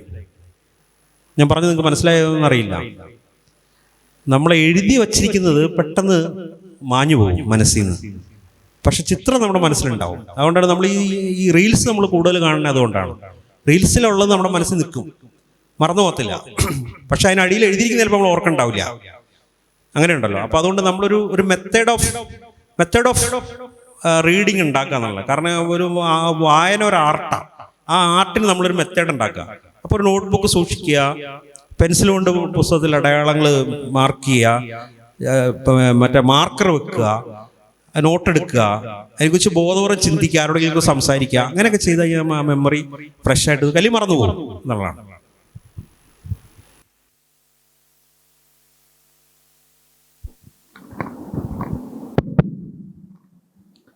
സാറേ, ഞാൻ കഴിഞ്ഞ ദിവസം ഒരു ആർട്ടിക്കിൾ വായിക്കുണ്ടായി. അത് ഒരു പോളിഷ് എഴുത്തുകാരനായ ക്രിസ്ത്യൻ ബാലെ എന്ന എഴുത്തുകാരൻ അമോക്ക് എന്ന നോവലിനെ കുറിച്ചാണ്. ഈ അമോക്ക് എന്ന നോവലിൽ പറയുന്നത്, അദ്ദേഹം ആ നോവലിൻ്റെ ഒരു പശ്ചാത്തലം എന്ന് പറയുന്നത്, അദ്ദേഹം ഒരു കൊലപാതകം ചെയ്ത് ആ കൊലപാതകത്തെക്കുറിച്ച് വിവരിക്കുന്നതൊക്കെയാണ് നോവൽ പറയുന്നത്. പക്ഷേ ആ നോവലിൻ്റെ ഈ നോവലിസ്റ്റ് എഴുതുന്നത് അദ്ദേഹത്തിൻ്റെ യഥാർത്ഥമായിട്ടുള്ള അനുഭവത്തിൽ നിന്നാണ്. ഒരു കൊലപാതകം ചെയ്ത് ആ കൊലപാതകത്തെക്കുറിച്ച് നോവലാക്കിയതാണ് ഈ അമോക്ക് എന്ന നോവൽ. അപ്പോൾ എനിക്ക് ചോദിക്കാനുള്ളത്, നമ്മുടെ എഴുത്തുകളിൽ എത്രത്തോളം ഫിക്ഷനും റിയാലിറ്റിയും ഉണ്ട് എന്നുള്ളതാണ്. ഇപ്പോൾ ഞാൻ വായിച്ചിട്ടുണ്ട്, ചില എഴുത്തുകാരൊക്കെ പറയുന്നതായിട്ട് വായിച്ചിട്ടുണ്ട്, ഒരു പുസ്തകം എഴുതി കഴിയുമ്പോൾ ആ പുസ്തകത്തെ ജനമധ്യത്തിൽ നഗ്നനായി നിൽക്കുന്ന ഒരു അനുഭവമാണ് ഒരു പുസ്തകം എഴുതി കഴിയുമ്പോൾ കിട്ടുക എന്നൊക്കെ എഴുത്തുകാർ എഴുതിയതായിട്ട് വായിച്ചിട്ടുണ്ട്. അപ്പോൾ സാറിൻ്റെ പുസ്തകങ്ങളിൽ എത്രത്തോളം ഈ ഫിക്ഷനും റിയാലിറ്റിയും ബന്ധപ്പെട്ട് കിടക്കുന്നുണ്ട് എന്നാണ് ചോദിക്കാനുള്ളത്. ഇതൊരു വളരെ കോംപ്ലിക്കേറ്റഡ് ആയിട്ടുള്ള ഒരു ഇഷ്യൂ ആണ്. അതായത് നമ്മുടെ എഴുതുന്നതിൽ എത്രത്തോളം യാഥാർത്ഥ്യമുണ്ട്, എത്രത്തോളം സത്യമുണ്ടെന്നുള്ളത്. എന്താണ് ഭാവന, അതിൽ എത്ര ഭാവനയുണ്ട്, എത്ര യാഥാർത്ഥ്യമുണ്ട് എന്ന് നമുക്ക് ചോദ്യം വരാറുണ്ട്. ഇത് പഴയ കാലം മുതലുള്ള ഒരു ചോദ്യമാണ്. ലിറ്ററേച്ചറുമായി ബന്ധപ്പെട്ട് പഴയ കാലം മുതലേ ഉള്ള ഒരു ചോദ്യമാണ്. പ്ലേറ്റോയുടെയൊക്കെ സ്കൂളുകളിൽ, പ്ലേറ്റോയുടെ കാലത്ത് ഏൻഷ്യൻ ഗ്രീസിൽ ലിറ്ററേച്ചർ നമ്മളിന്ന് കാണുന്ന രീതിയിലുള്ള പ്രോസില്ല, കാവ്യങ്ങളാണ് ഉള്ളത്. കാവ്യത്തെ കുറച്ച് താഴ്ന്ന പടിയിലാണ് കണ്ടുകൊണ്ടിരുന്നത്. മനസ്സിലായില്ലേ? അത് ഒരു അത്ര അതായത് നമ്മളിപ്പോൾ കൊടുക്കുന്ന ബഹുമാനം സാഹിത്യത്തിന് അന്ന് ഉണ്ടായിരുന്നില്ല, ഭാവനയ്ക്ക് ഉണ്ടായിരുന്നില്ല. അത് ഭാവന സൃഷ്ടിയാന്നുള്ള ഒരു കാരണം കൊണ്ടായിരുന്നു. അതായത് നിങ്ങളുടെ ഭാവനയിൽ നിന്ന് നിങ്ങൾ ഉണ്ടാക്കുന്ന ഒരു സാധനമല്ലേ ഇത്രയും വിലയിലുള്ള രീതിയിലാണ് പ്ലേറ്റോ പോലും അതിനെ കണ്ടുകൊണ്ടിരുന്നത്. പ്ലേറ്റോയുടെ ഒരു തിയറി നിങ്ങൾ പഠിച്ചിട്ടുണ്ടാവും, ഫിലോസഫി പഠിക്കുന്നവർക്കറിയാം. പ്ലേറ്റോയുടെ ഒരു അടിസ്ഥാന ദർശനം തന്നെ ഈ പ്രപഞ്ചം ഒരു ഇല്യൂഷനാണെന്നുള്ളതാണ്. ഇത് ഒന്നിൻ്റെ ഒറിജിനലിൻ്റെ റിഫ്ലക്ഷനാണ്. നമ്മൾ ഖുറാനെ കുറിച്ചുള്ള ഒരു ഇതില്ലേ, അതായത് ഖുറാൻ നമ്മുടെ കയ്യിലിരിക്കുന്ന ടെക്സ്റ്റ് ഒറിജിനൽ ടെക്സ്റ്റിൻ്റെ റിഫ്ലക്ഷനാണെന്ന് പറയാറില്ല. എന്ന് പറയുന്നത് പോലെ ഒറിജിനൽ ഖുറാൻ എന്നുള്ള ഒരു മാഗ്നിഫിസൻ്റ് ആയിട്ടുള്ള ഒരു ഇമ്മോർട്ടലായിട്ടുള്ള അതിനൊരു സംഗതി ഉണ്ടല്ലോ, ഫിലോസഫിക്കലായ ഒരു സാധനം ഉണ്ടല്ലോ. അതിൻ്റെ ഒരു റിഫ്ലക്ഷനായിട്ട് നമ്മുടെ കയ്യിലിരിക്കുന്ന ഭൗതികമായിട്ടുള്ള ഈ ഖുറാനെ നമ്മൾ കാണുന്നത് പറയുന്നത് പോലെ പ്ലേറ്റോയുടെ ഒരു വളരെ ഏൻഷ്യൻ്റ് ആയിട്ടുള്ള ഒരു ഫിലോസഫിക്കൽ തിയറി എന്ന് പറഞ്ഞാൽ ഈ പ്രപഞ്ചം ഒരു ഇല്യൂഷനാണെന്നുള്ളതാണ്. ശരിക്കുള്ള പ്രപഞ്ചത്തിൻ്റെ ഒരു റിഫ്ലക്ഷനാണ് ഇതെന്നുള്ളത്. ശരിക്കുള്ള പ്രപഞ്ചം നമുക്ക് ഗ്രാസ്പ് ചെയ്യാൻ പറ്റുന്നില്ല എന്നുള്ളത്. അതായത് ഒറിജിനൽ റിയാലിറ്റി നമുക്ക് അറിഞ്ഞൂടെ എവിടെയാണെന്നുള്ളത്. നമ്മൾ കാണുന്നത് റിയാലിറ്റിയുടെ റിയാലിറ്റിയാണ്, യാഥാർത്ഥ്യത്തിൻ്റെ യാഥാർത്ഥ്യമാണ് നമ്മൾ കാണുന്നത്. എന്ന് വെച്ചാൽ യാഥാർത്ഥ്യത്തിൽ നിന്ന് ഒരു പടി അകലെയാണ് നമ്മൾ കാണുന്ന ദൃശ്യപ്രപഞ്ചം എന്നുള്ളത്. ഫിലോസഫിക്കലായിട്ടുള്ളൊരു സാധനമാണ്. അപ്പോൾ നിങ്ങൾ കവികൾ, പ്ലേറ്റോ ചോദിച്ച കാര്യമാണ്, അപ്പം നിങ്ങൾ കവികൾ എന്താ ചെയ്യുന്നത്? നിങ്ങൾ കവികൾ ഈ ദൃശ്യപ്രപഞ്ചത്തെക്കുറിച്ചാണ് എഴുതുന്നത്. അത് നിങ്ങളുടെ ഭാവന വച്ചിട്ട് നിങ്ങൾ എഴുതുക. അപ്പോൾ അത് യാഥാർത്ഥ്യത്തിൽ നിന്ന് 2 പടി അകലെയാണ്. ഈ ലോകം തന്നെ യാഥാർത്ഥ്യത്തിൽ നിന്ന് 1 പടി അകലെയാണ്. കവിത അല്ലെങ്കിൽ ലിറ്ററേച്ചർ, ഭാവന എന്നുള്ളത് യാഥാർത്ഥ്യത്തിൽ 2 പടി അകലെ. അതായിരുന്നു പ്ലേറ്റോയുടെ ഒരു തിയറി. അത് പുള്ളി ലിറ്ററേച്ചറിനെ നിരാകരിച്ചുകൊണ്ട് ചെയ്യുന്ന ഒരു സംഗതിയാണ്, അതിനൊരു ക്വാളിറ്റിയോട്. പക്ഷെ പ്ലേറ്റോയുടെ തന്നെ ശിഷ്യനായിട്ടുള്ള അരിസ്റ്റോട്ടിൽ ഇതിന് നേരെ എതിരായിട്ടുള്ള സംഗതിയാണ് പറഞ്ഞത്. ലിറ്ററേച്ചറാണ് മനുഷ്യൻ്റെ ശരിക്കും മനുഷ്യനൊരു കഥാർസിസ് എന്നുള്ള സാധനം ഉണ്ടാകുന്നത് അങ്ങനെയാണ്. മനുഷ്യൻ്റെ ഹൃദയത്തെ വിമലീകരിക്കുന്നത് സാഹിത്യമാണ് എന്നുള്ളതായിരുന്നു പ്ലേറ്റോയുടെ ശിഷ്യനായിട്ടുള്ള അരിസ്റ്റോട്ടലിൻ്റെ ദർശനം. രണ്ടാണ്. അപ്പം ഞാൻ പറഞ്ഞതെന്ന് വെച്ചാൽ നമ്മൾ ഈ ചോദ്യം പഴയ കാലം മുതലേ ഉള്ളതാണ്. എത്രത്തോളം യാഥാർത്ഥ്യം ഫിക്ഷനിലുണ്ട്, എത്രത്തോളം ഭാവനയുണ്ട് എന്നുള്ളത്. ഇതൊക്കെ വെറും ഭാവനയാണോ? നമ്മൾ ഏത് പുസ്തകം വായിച്ചാലും ചോദിക്കും, ഇത് ഭാവനയാണോ യാഥാർത്ഥ്യമാണോ എന്നുള്ളത്. അത് ഒരു വലിയൊരു ചോദ്യമാണ് എപ്പോഴും. അപ്പം പക്ഷെ ഒരു ഫിക്ഷൻ എന്നുള്ളത് ഒരു ദാർശനികമായിട്ട് പറഞ്ഞാൽ അതൊരു സത്യമാണ്. ഫിക്ഷൻ എന്ന് പറഞ്ഞാൽ അതൊരു സത്യമാണ്. അതൊരാള് അയാൾ ലോകത്തെ അറിയുന്നതിൻ്റെ സത്യമാണ്. അതിൽ എത്ര യാഥാർത്ഥ്യം ഭാവന എന്നുള്ളതല്ല, അത് എഴുതുന്ന ആളുടെ, സൃഷ്ടാവിൻ്റെ, അത് എഴുതുന്ന വ്യക്തിയുടെ ഒരു സത്യമാണ്. അതിൽ നിന്ന് വ്യത്യസ്തമായ വേറെ സത്യങ്ങളുണ്ടാകാം. നമ്മൾ അങ്ങനെ കാണുകയാണെങ്കിൽ കുറച്ചുകൂടെ ഒരു എളുപ്പമുണ്ടാവും എന്നെനിക്ക് തോന്നുന്നു. പിന്നെ നമ്മുടെ അനുഭവം എന്നുള്ളത്, അനുഭവം എന്ന് പറഞ്ഞാൽ പല രീതിയിലുള്ള അനുഭവങ്ങളാണ് നമുക്കുള്ളത്. നമ്മുടെ മനോമുഖരത്തിൽ നമ്മുടെ ഒരു വായനയുടെ ഒരു അനുഭവം, നിത്യജീവിതത്തിൽ നമ്മൾ ശരിക്കും ഫിസിക്കലായിട്ട് നമ്മൾ ഉണ്ടാകുന്നില്ല. ഇപ്പോൾ യുദ്ധത്തിൽ പങ്കെടുത്ത ഒരാളുടെ അനുഭവമുണ്ട്. ഒരു യുദ്ധത്തിലും പങ്കെടുക്കാതെ യുദ്ധത്തെക്കുറിച്ച് മനോഹരമായിട്ട് എഴുത്തച്ഛൻ എഴുതിയിട്ടുണ്ട്. എഴുത്തച്ഛൻ ഒരു യുദ്ധത്തിലും പങ്കെടുത്തിട്ടില്ല. മുമ്പ് വീട്ടിലിരുന്നിട്ട് എഴുതിയതാണ്. എഴുത്തച്ഛൻ്റെ യുദ്ധ വർണ്ണനകൾ വളരെ പ്രശസ്തമാണ്. നമ്മൾ യുദ്ധത്തിന് പോയിട്ടില്ല. ജോനാഥൻ സ്വിഫ്റ്റ് എന്ന് പറഞ്ഞൊരു ഇംഗ്ലീഷ് എഴുത്തുകാരനുണ്ട്, ഗളിവേഴ്സ് ട്രാവൽസ് എഴുതിയ ആള്. ഗളിവേഴ്സ് ട്രാവൽസ് അറിയാമല്ലോ, കടലിലൊക്കെ ഇങ്ങനെ പോയി വലിയ പല ഭയങ്കര വിചിത്രമായ ലോകത്തിലൂടെ ഒരു മനുഷ്യൻ യാത്ര ചെയ്യുന്നതാണ് ഗളിവേഴ്സ് ട്രാവൽസ്. അത് എഴുതിയ ആൾ കടൽ കണ്ടിട്ട് തന്നെ ഇല്ല. മനസ്സിലായി? അയാൾ കടൽ കണ്ടിട്ട് തന്നെ ഇല്ല, കടലിൻ്റെ അടുത്തേക്ക് പോയിട്ട് പോലും ഇല്ല. പക്ഷെ പുള്ളി എഴുതിയത് മുഴുവൻ കടലിലെ സഞ്ചാരവും എന്തൊക്കെ പറഞ്ഞിട്ടുള്ളതാണ്.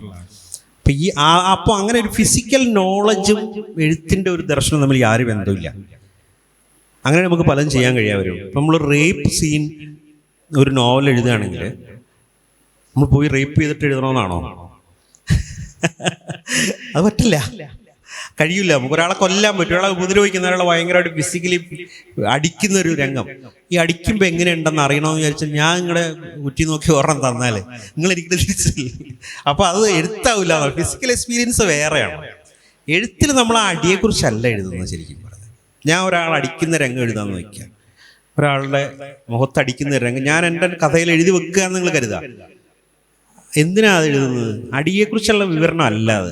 അടി എന്താന്ന് പറയാൻ വേണ്ടിയിട്ടല്ല, അടി ഉണ്ടാക്കിയ അതിൻ്റെ ഫലത്തെക്കുറിച്ച് പറയാൻ വേണ്ടിയിട്ട്. അത് വേദന നമുക്ക് എഴുതാൻ കഴിയും. നമ്മുടെ സൗഹൃദം നഷ്ടപ്പെട്ടാൽ നമുക്ക് എഴുതാൻ കഴിയും. വേറൊരാൾക്ക് ഉപദ്രവം ഉണ്ടാക്കിയത്, അപ്പോൾ അതാണ് അതിൻ്റെ ഒരു ഇമ്പാക്റ്റാണ്. റേപ്പിനെ കുറിച്ച് നമ്മൾ എഴുതേണ്ടി വരുന്നത് റേപ്പ് ചെയ്യാൻ വേറൊരാൾക്ക് പ്രോത്സാഹനം കൊടുക്കാൻ വേണ്ടിയിട്ടല്ല, അല്ല റേപ്പിൻ്റെ വിവരണമല്ല. അത് റേപ്പ് ഉണ്ടാക്കുന്ന ഭയങ്കരമായിട്ടുള്ള ഒരു ആത്മശൂന്യതയെ വിവരിക്കാൻ വേണ്ടിയിട്ടാണ്. റേപ്പ് എത്ര ആത്മശൂന്യമായിട്ടുള്ള, എത്ര ഹൃദയശൂന്യമായിട്ടുള്ള, മനുഷ്യവിരുദ്ധമായിട്ടുള്ള ഒരു പ്രവൃത്തിയാണ് എന്ന് അനുഭവിപ്പിക്കാൻ വേണ്ടിയിട്ടാണ് നമ്മളത് ആ രംഗം എഴുതുന്നത്, അല്ലാതെ ആ രംഗത്തിനെ കാണിക്കാൻ വേണ്ടിയിട്ടല്ല. അതുകൊണ്ട് നമ്മളൊരാളെ കൊല്ലുന്നത് രംഗം നമ്മൾ ആളെ കൊല്ലാതെ തന്നെ കാണിക്കാമല്ലോ. അപ്പൊ തോക്കെടുത്ത് ചൂണ്ടിയിട്ട് ഒച്ച കേൾപ്പിച്ചാൽ മതി. ഇട്ടേ എന്നുള്ള ഒച്ച കേട്ടെങ്കിൽ നമുക്കറിയാം ഒരാൾ വീണു അപ്പുറത്തുനിന്ന്. ആൾ വീണ കാണിക്കണമെന്നില്ല, അതാണ് ഒരു മിടുക്കെന്ന് പറഞ്ഞത് നമ്മുടെ തന്നെ. അപ്പോൾ ആ രീതിയിലുള്ള ഒരു അനുഭവമില്ലായ്മയും തമ്മിലുള്ള ഒരു വ്യത്യാസമുണ്ട്. മൂപ്പര് ചോദിച്ചത് എൻ്റെ നോവലിൽ എത്ര അനുഭവമുണ്ട്, എത്ര ഭാവനയുണ്ട്. എല്ലാം നമ്മൾ അനുഭവിക്കുന്നത് തന്നെയാണ് വാസ്തവത്തിൽ. പക്ഷെ ശരിക്കും നിങ്ങളുടെ ജീവിതത്തിൽ ഇങ്ങനെ തന്നെ ഉണ്ടായിട്ടുണ്ടോ എന്ന് ചോദിച്ചു കഴിഞ്ഞാൽ പലതും അങ്ങനെ ആയിരിക്കില്ല. പക്ഷെ അതിന് പ്രേരകമായിട്ടൊരു അനുഭവ വസ്തു ഉണ്ടാവും എവിടെയെങ്കിലും. ചിലപ്പോൾ നമ്മുടെ ചെറുപ്പത്തിൽ എപ്പോഴും സംഭവിച്ചതായിരിക്കും, അല്ലെങ്കിൽ നമ്മുടെ ജീവിതത്തിൽ ചിലത് നമ്മൾ സംഭവിക്കുമെന്ന് വിചാരിക്കുന്നതായിരിക്കും, നമ്മൾ സംഭവിക്കാൻ ആഗ്രഹിക്കുന്നതായിരിക്കും. ഇത് നമ്മുടെ ഈ വിവരണത്തെ നമ്മൾ ഭാഷയിലൂടെ, ഭാവനയിലൂടെ കടത്തി വിടുമ്പോൾ അത് വേറൊരു രൂപത്തിലേക്ക് വരികയാണ് ചെയ്യുന്നത്. അതിന് വേറൊരു സിൻബാദിൻ്റെ യാത്രകൾ നിങ്ങൾ വായിച്ചിട്ടുള്ളതാണല്ലോ, അറേബ്യൻ നൈറ്റ്സിൻ്റെ ഭാഗമായിട്ടുള്ള സിൻബാദിൻ്റെ യാത്രകൾ പ്യുവർ ഇമാജിനേഷനാണ്. പക്ഷേ അതിനകത്ത് അതെങ്ങനെ എഴുതി? അന്നേരം സിൻബാദിൻ്റെ യാത്രകൾ എഴുതാൻ കാര്യമുണ്ട്. ബഗ്ദാദ് ആണല്ലോ ഇതിൻ്റെ ഒരു സെൻറ്റർ ഓഫ് എന്താ പറയുക, സ്റ്റോറീസിൻ്റെ കഥകളുടെ കേന്ദ്രം ബഗ്ദാദാണ്. ഈ 1001 രാവുകളുടെ അത് അവിടെ ഈ കടലിലൊക്കെ പോയി നരകയാതന അനുഭവിച്ച് കാണാത്ത മനുഷ്യരൊക്കെ പറഞ്ഞാൽ വിശ്വസിക്കാത്ത അനുഭവം ഉണ്ടായ ഒരുപാട് ആളുകളുണ്ട്. അവർ വന്ന് അവിടുത്തെ മദ്യശാലയിലും ചായക്കടയിലും തെരുവിലും കച്ചവട സ്ഥാപനങ്ങളിലും ഒക്കെ വന്നിരുന്നിട്ട് അവർ നാവികരായ ആളുകൾ അവരുടെ അനുഭവം പറയും. ഞാൻ പോയപ്പോൾ എനിക്കിങ്ങനെ മരുഭൂമി പോകാത്ത ആള് പോലെ പോകാത്ത ആളുടെ അടുത്ത് പറയും, ഞാൻ മരുഭൂമിയിൽ ഇത്ര കൊല്ലം ചെലവഴിച്ചു, അവിടുത്തെ ജീവിതം നിങ്ങൾക്ക് അറിയാവോ എന്ന് ചോദിച്ചിട്ട് കഥ പറയുമ്പോൾ ഇത് കേൾക്കുന്നയാൾ എഴുത്തുകാരനാണ്, അയാൾക്ക് അതിനകത്ത് ഒരു എലമെന്റ് കിട്ടും. അത് അയാൾ അതേവിടെ ഉപയോഗിക്കണമെന്നില്ല, അയാൾ വേറൊരു സിറ്റുവേഷനിൽ ഈ സാധനം ഉപയോഗിച്ചിട്ട് ഈ അനുഭവത്തെക്കാൾ തീവ്രമായൊരു അനുഭവം ഉണ്ടാക്കും എന്നുള്ളതാണ് അതിനകത്തെ കാര്യം. അതായത് ശരിക്കും ജീവിതത്തിൽ ഒരാൾ അനുഭവിച്ച അനുഭവത്തെക്കാൾ തീവ്രമായ ഒരു അനുഭവം വായനക്കാരന് ഉണ്ടാക്കിയെടുക്കാൻ എഴുത്തിന് സാധിക്കും എന്നുള്ളതാണ്. അതുകൊണ്ടാണ് ഞാൻ പറഞ്ഞത് അത് എഴുതുന്നയാളുടെ ഒരു സത്യമാണ്. എഴുതുന്നയാളെ സംബന്ധിച്ചോളം അത് ആ ഒരു കലാ പ്രൊഡക്റ്റ് വലിയ യാഥാർത്ഥ്യമായിട്ട് നിലകൊള്ളും. അത് യാഥാർത്ഥ്യമാണ്. അതിന് കാരണമായിട്ടുള്ള ഒരുപാട് റോ മെറ്റീരിയൽസ് ഉണ്ടാവും. അത് പല ദിക്കിൽ നിന്നായിട്ട് അതിലേക്ക് വന്ന് ചേരുന്നതാണ്.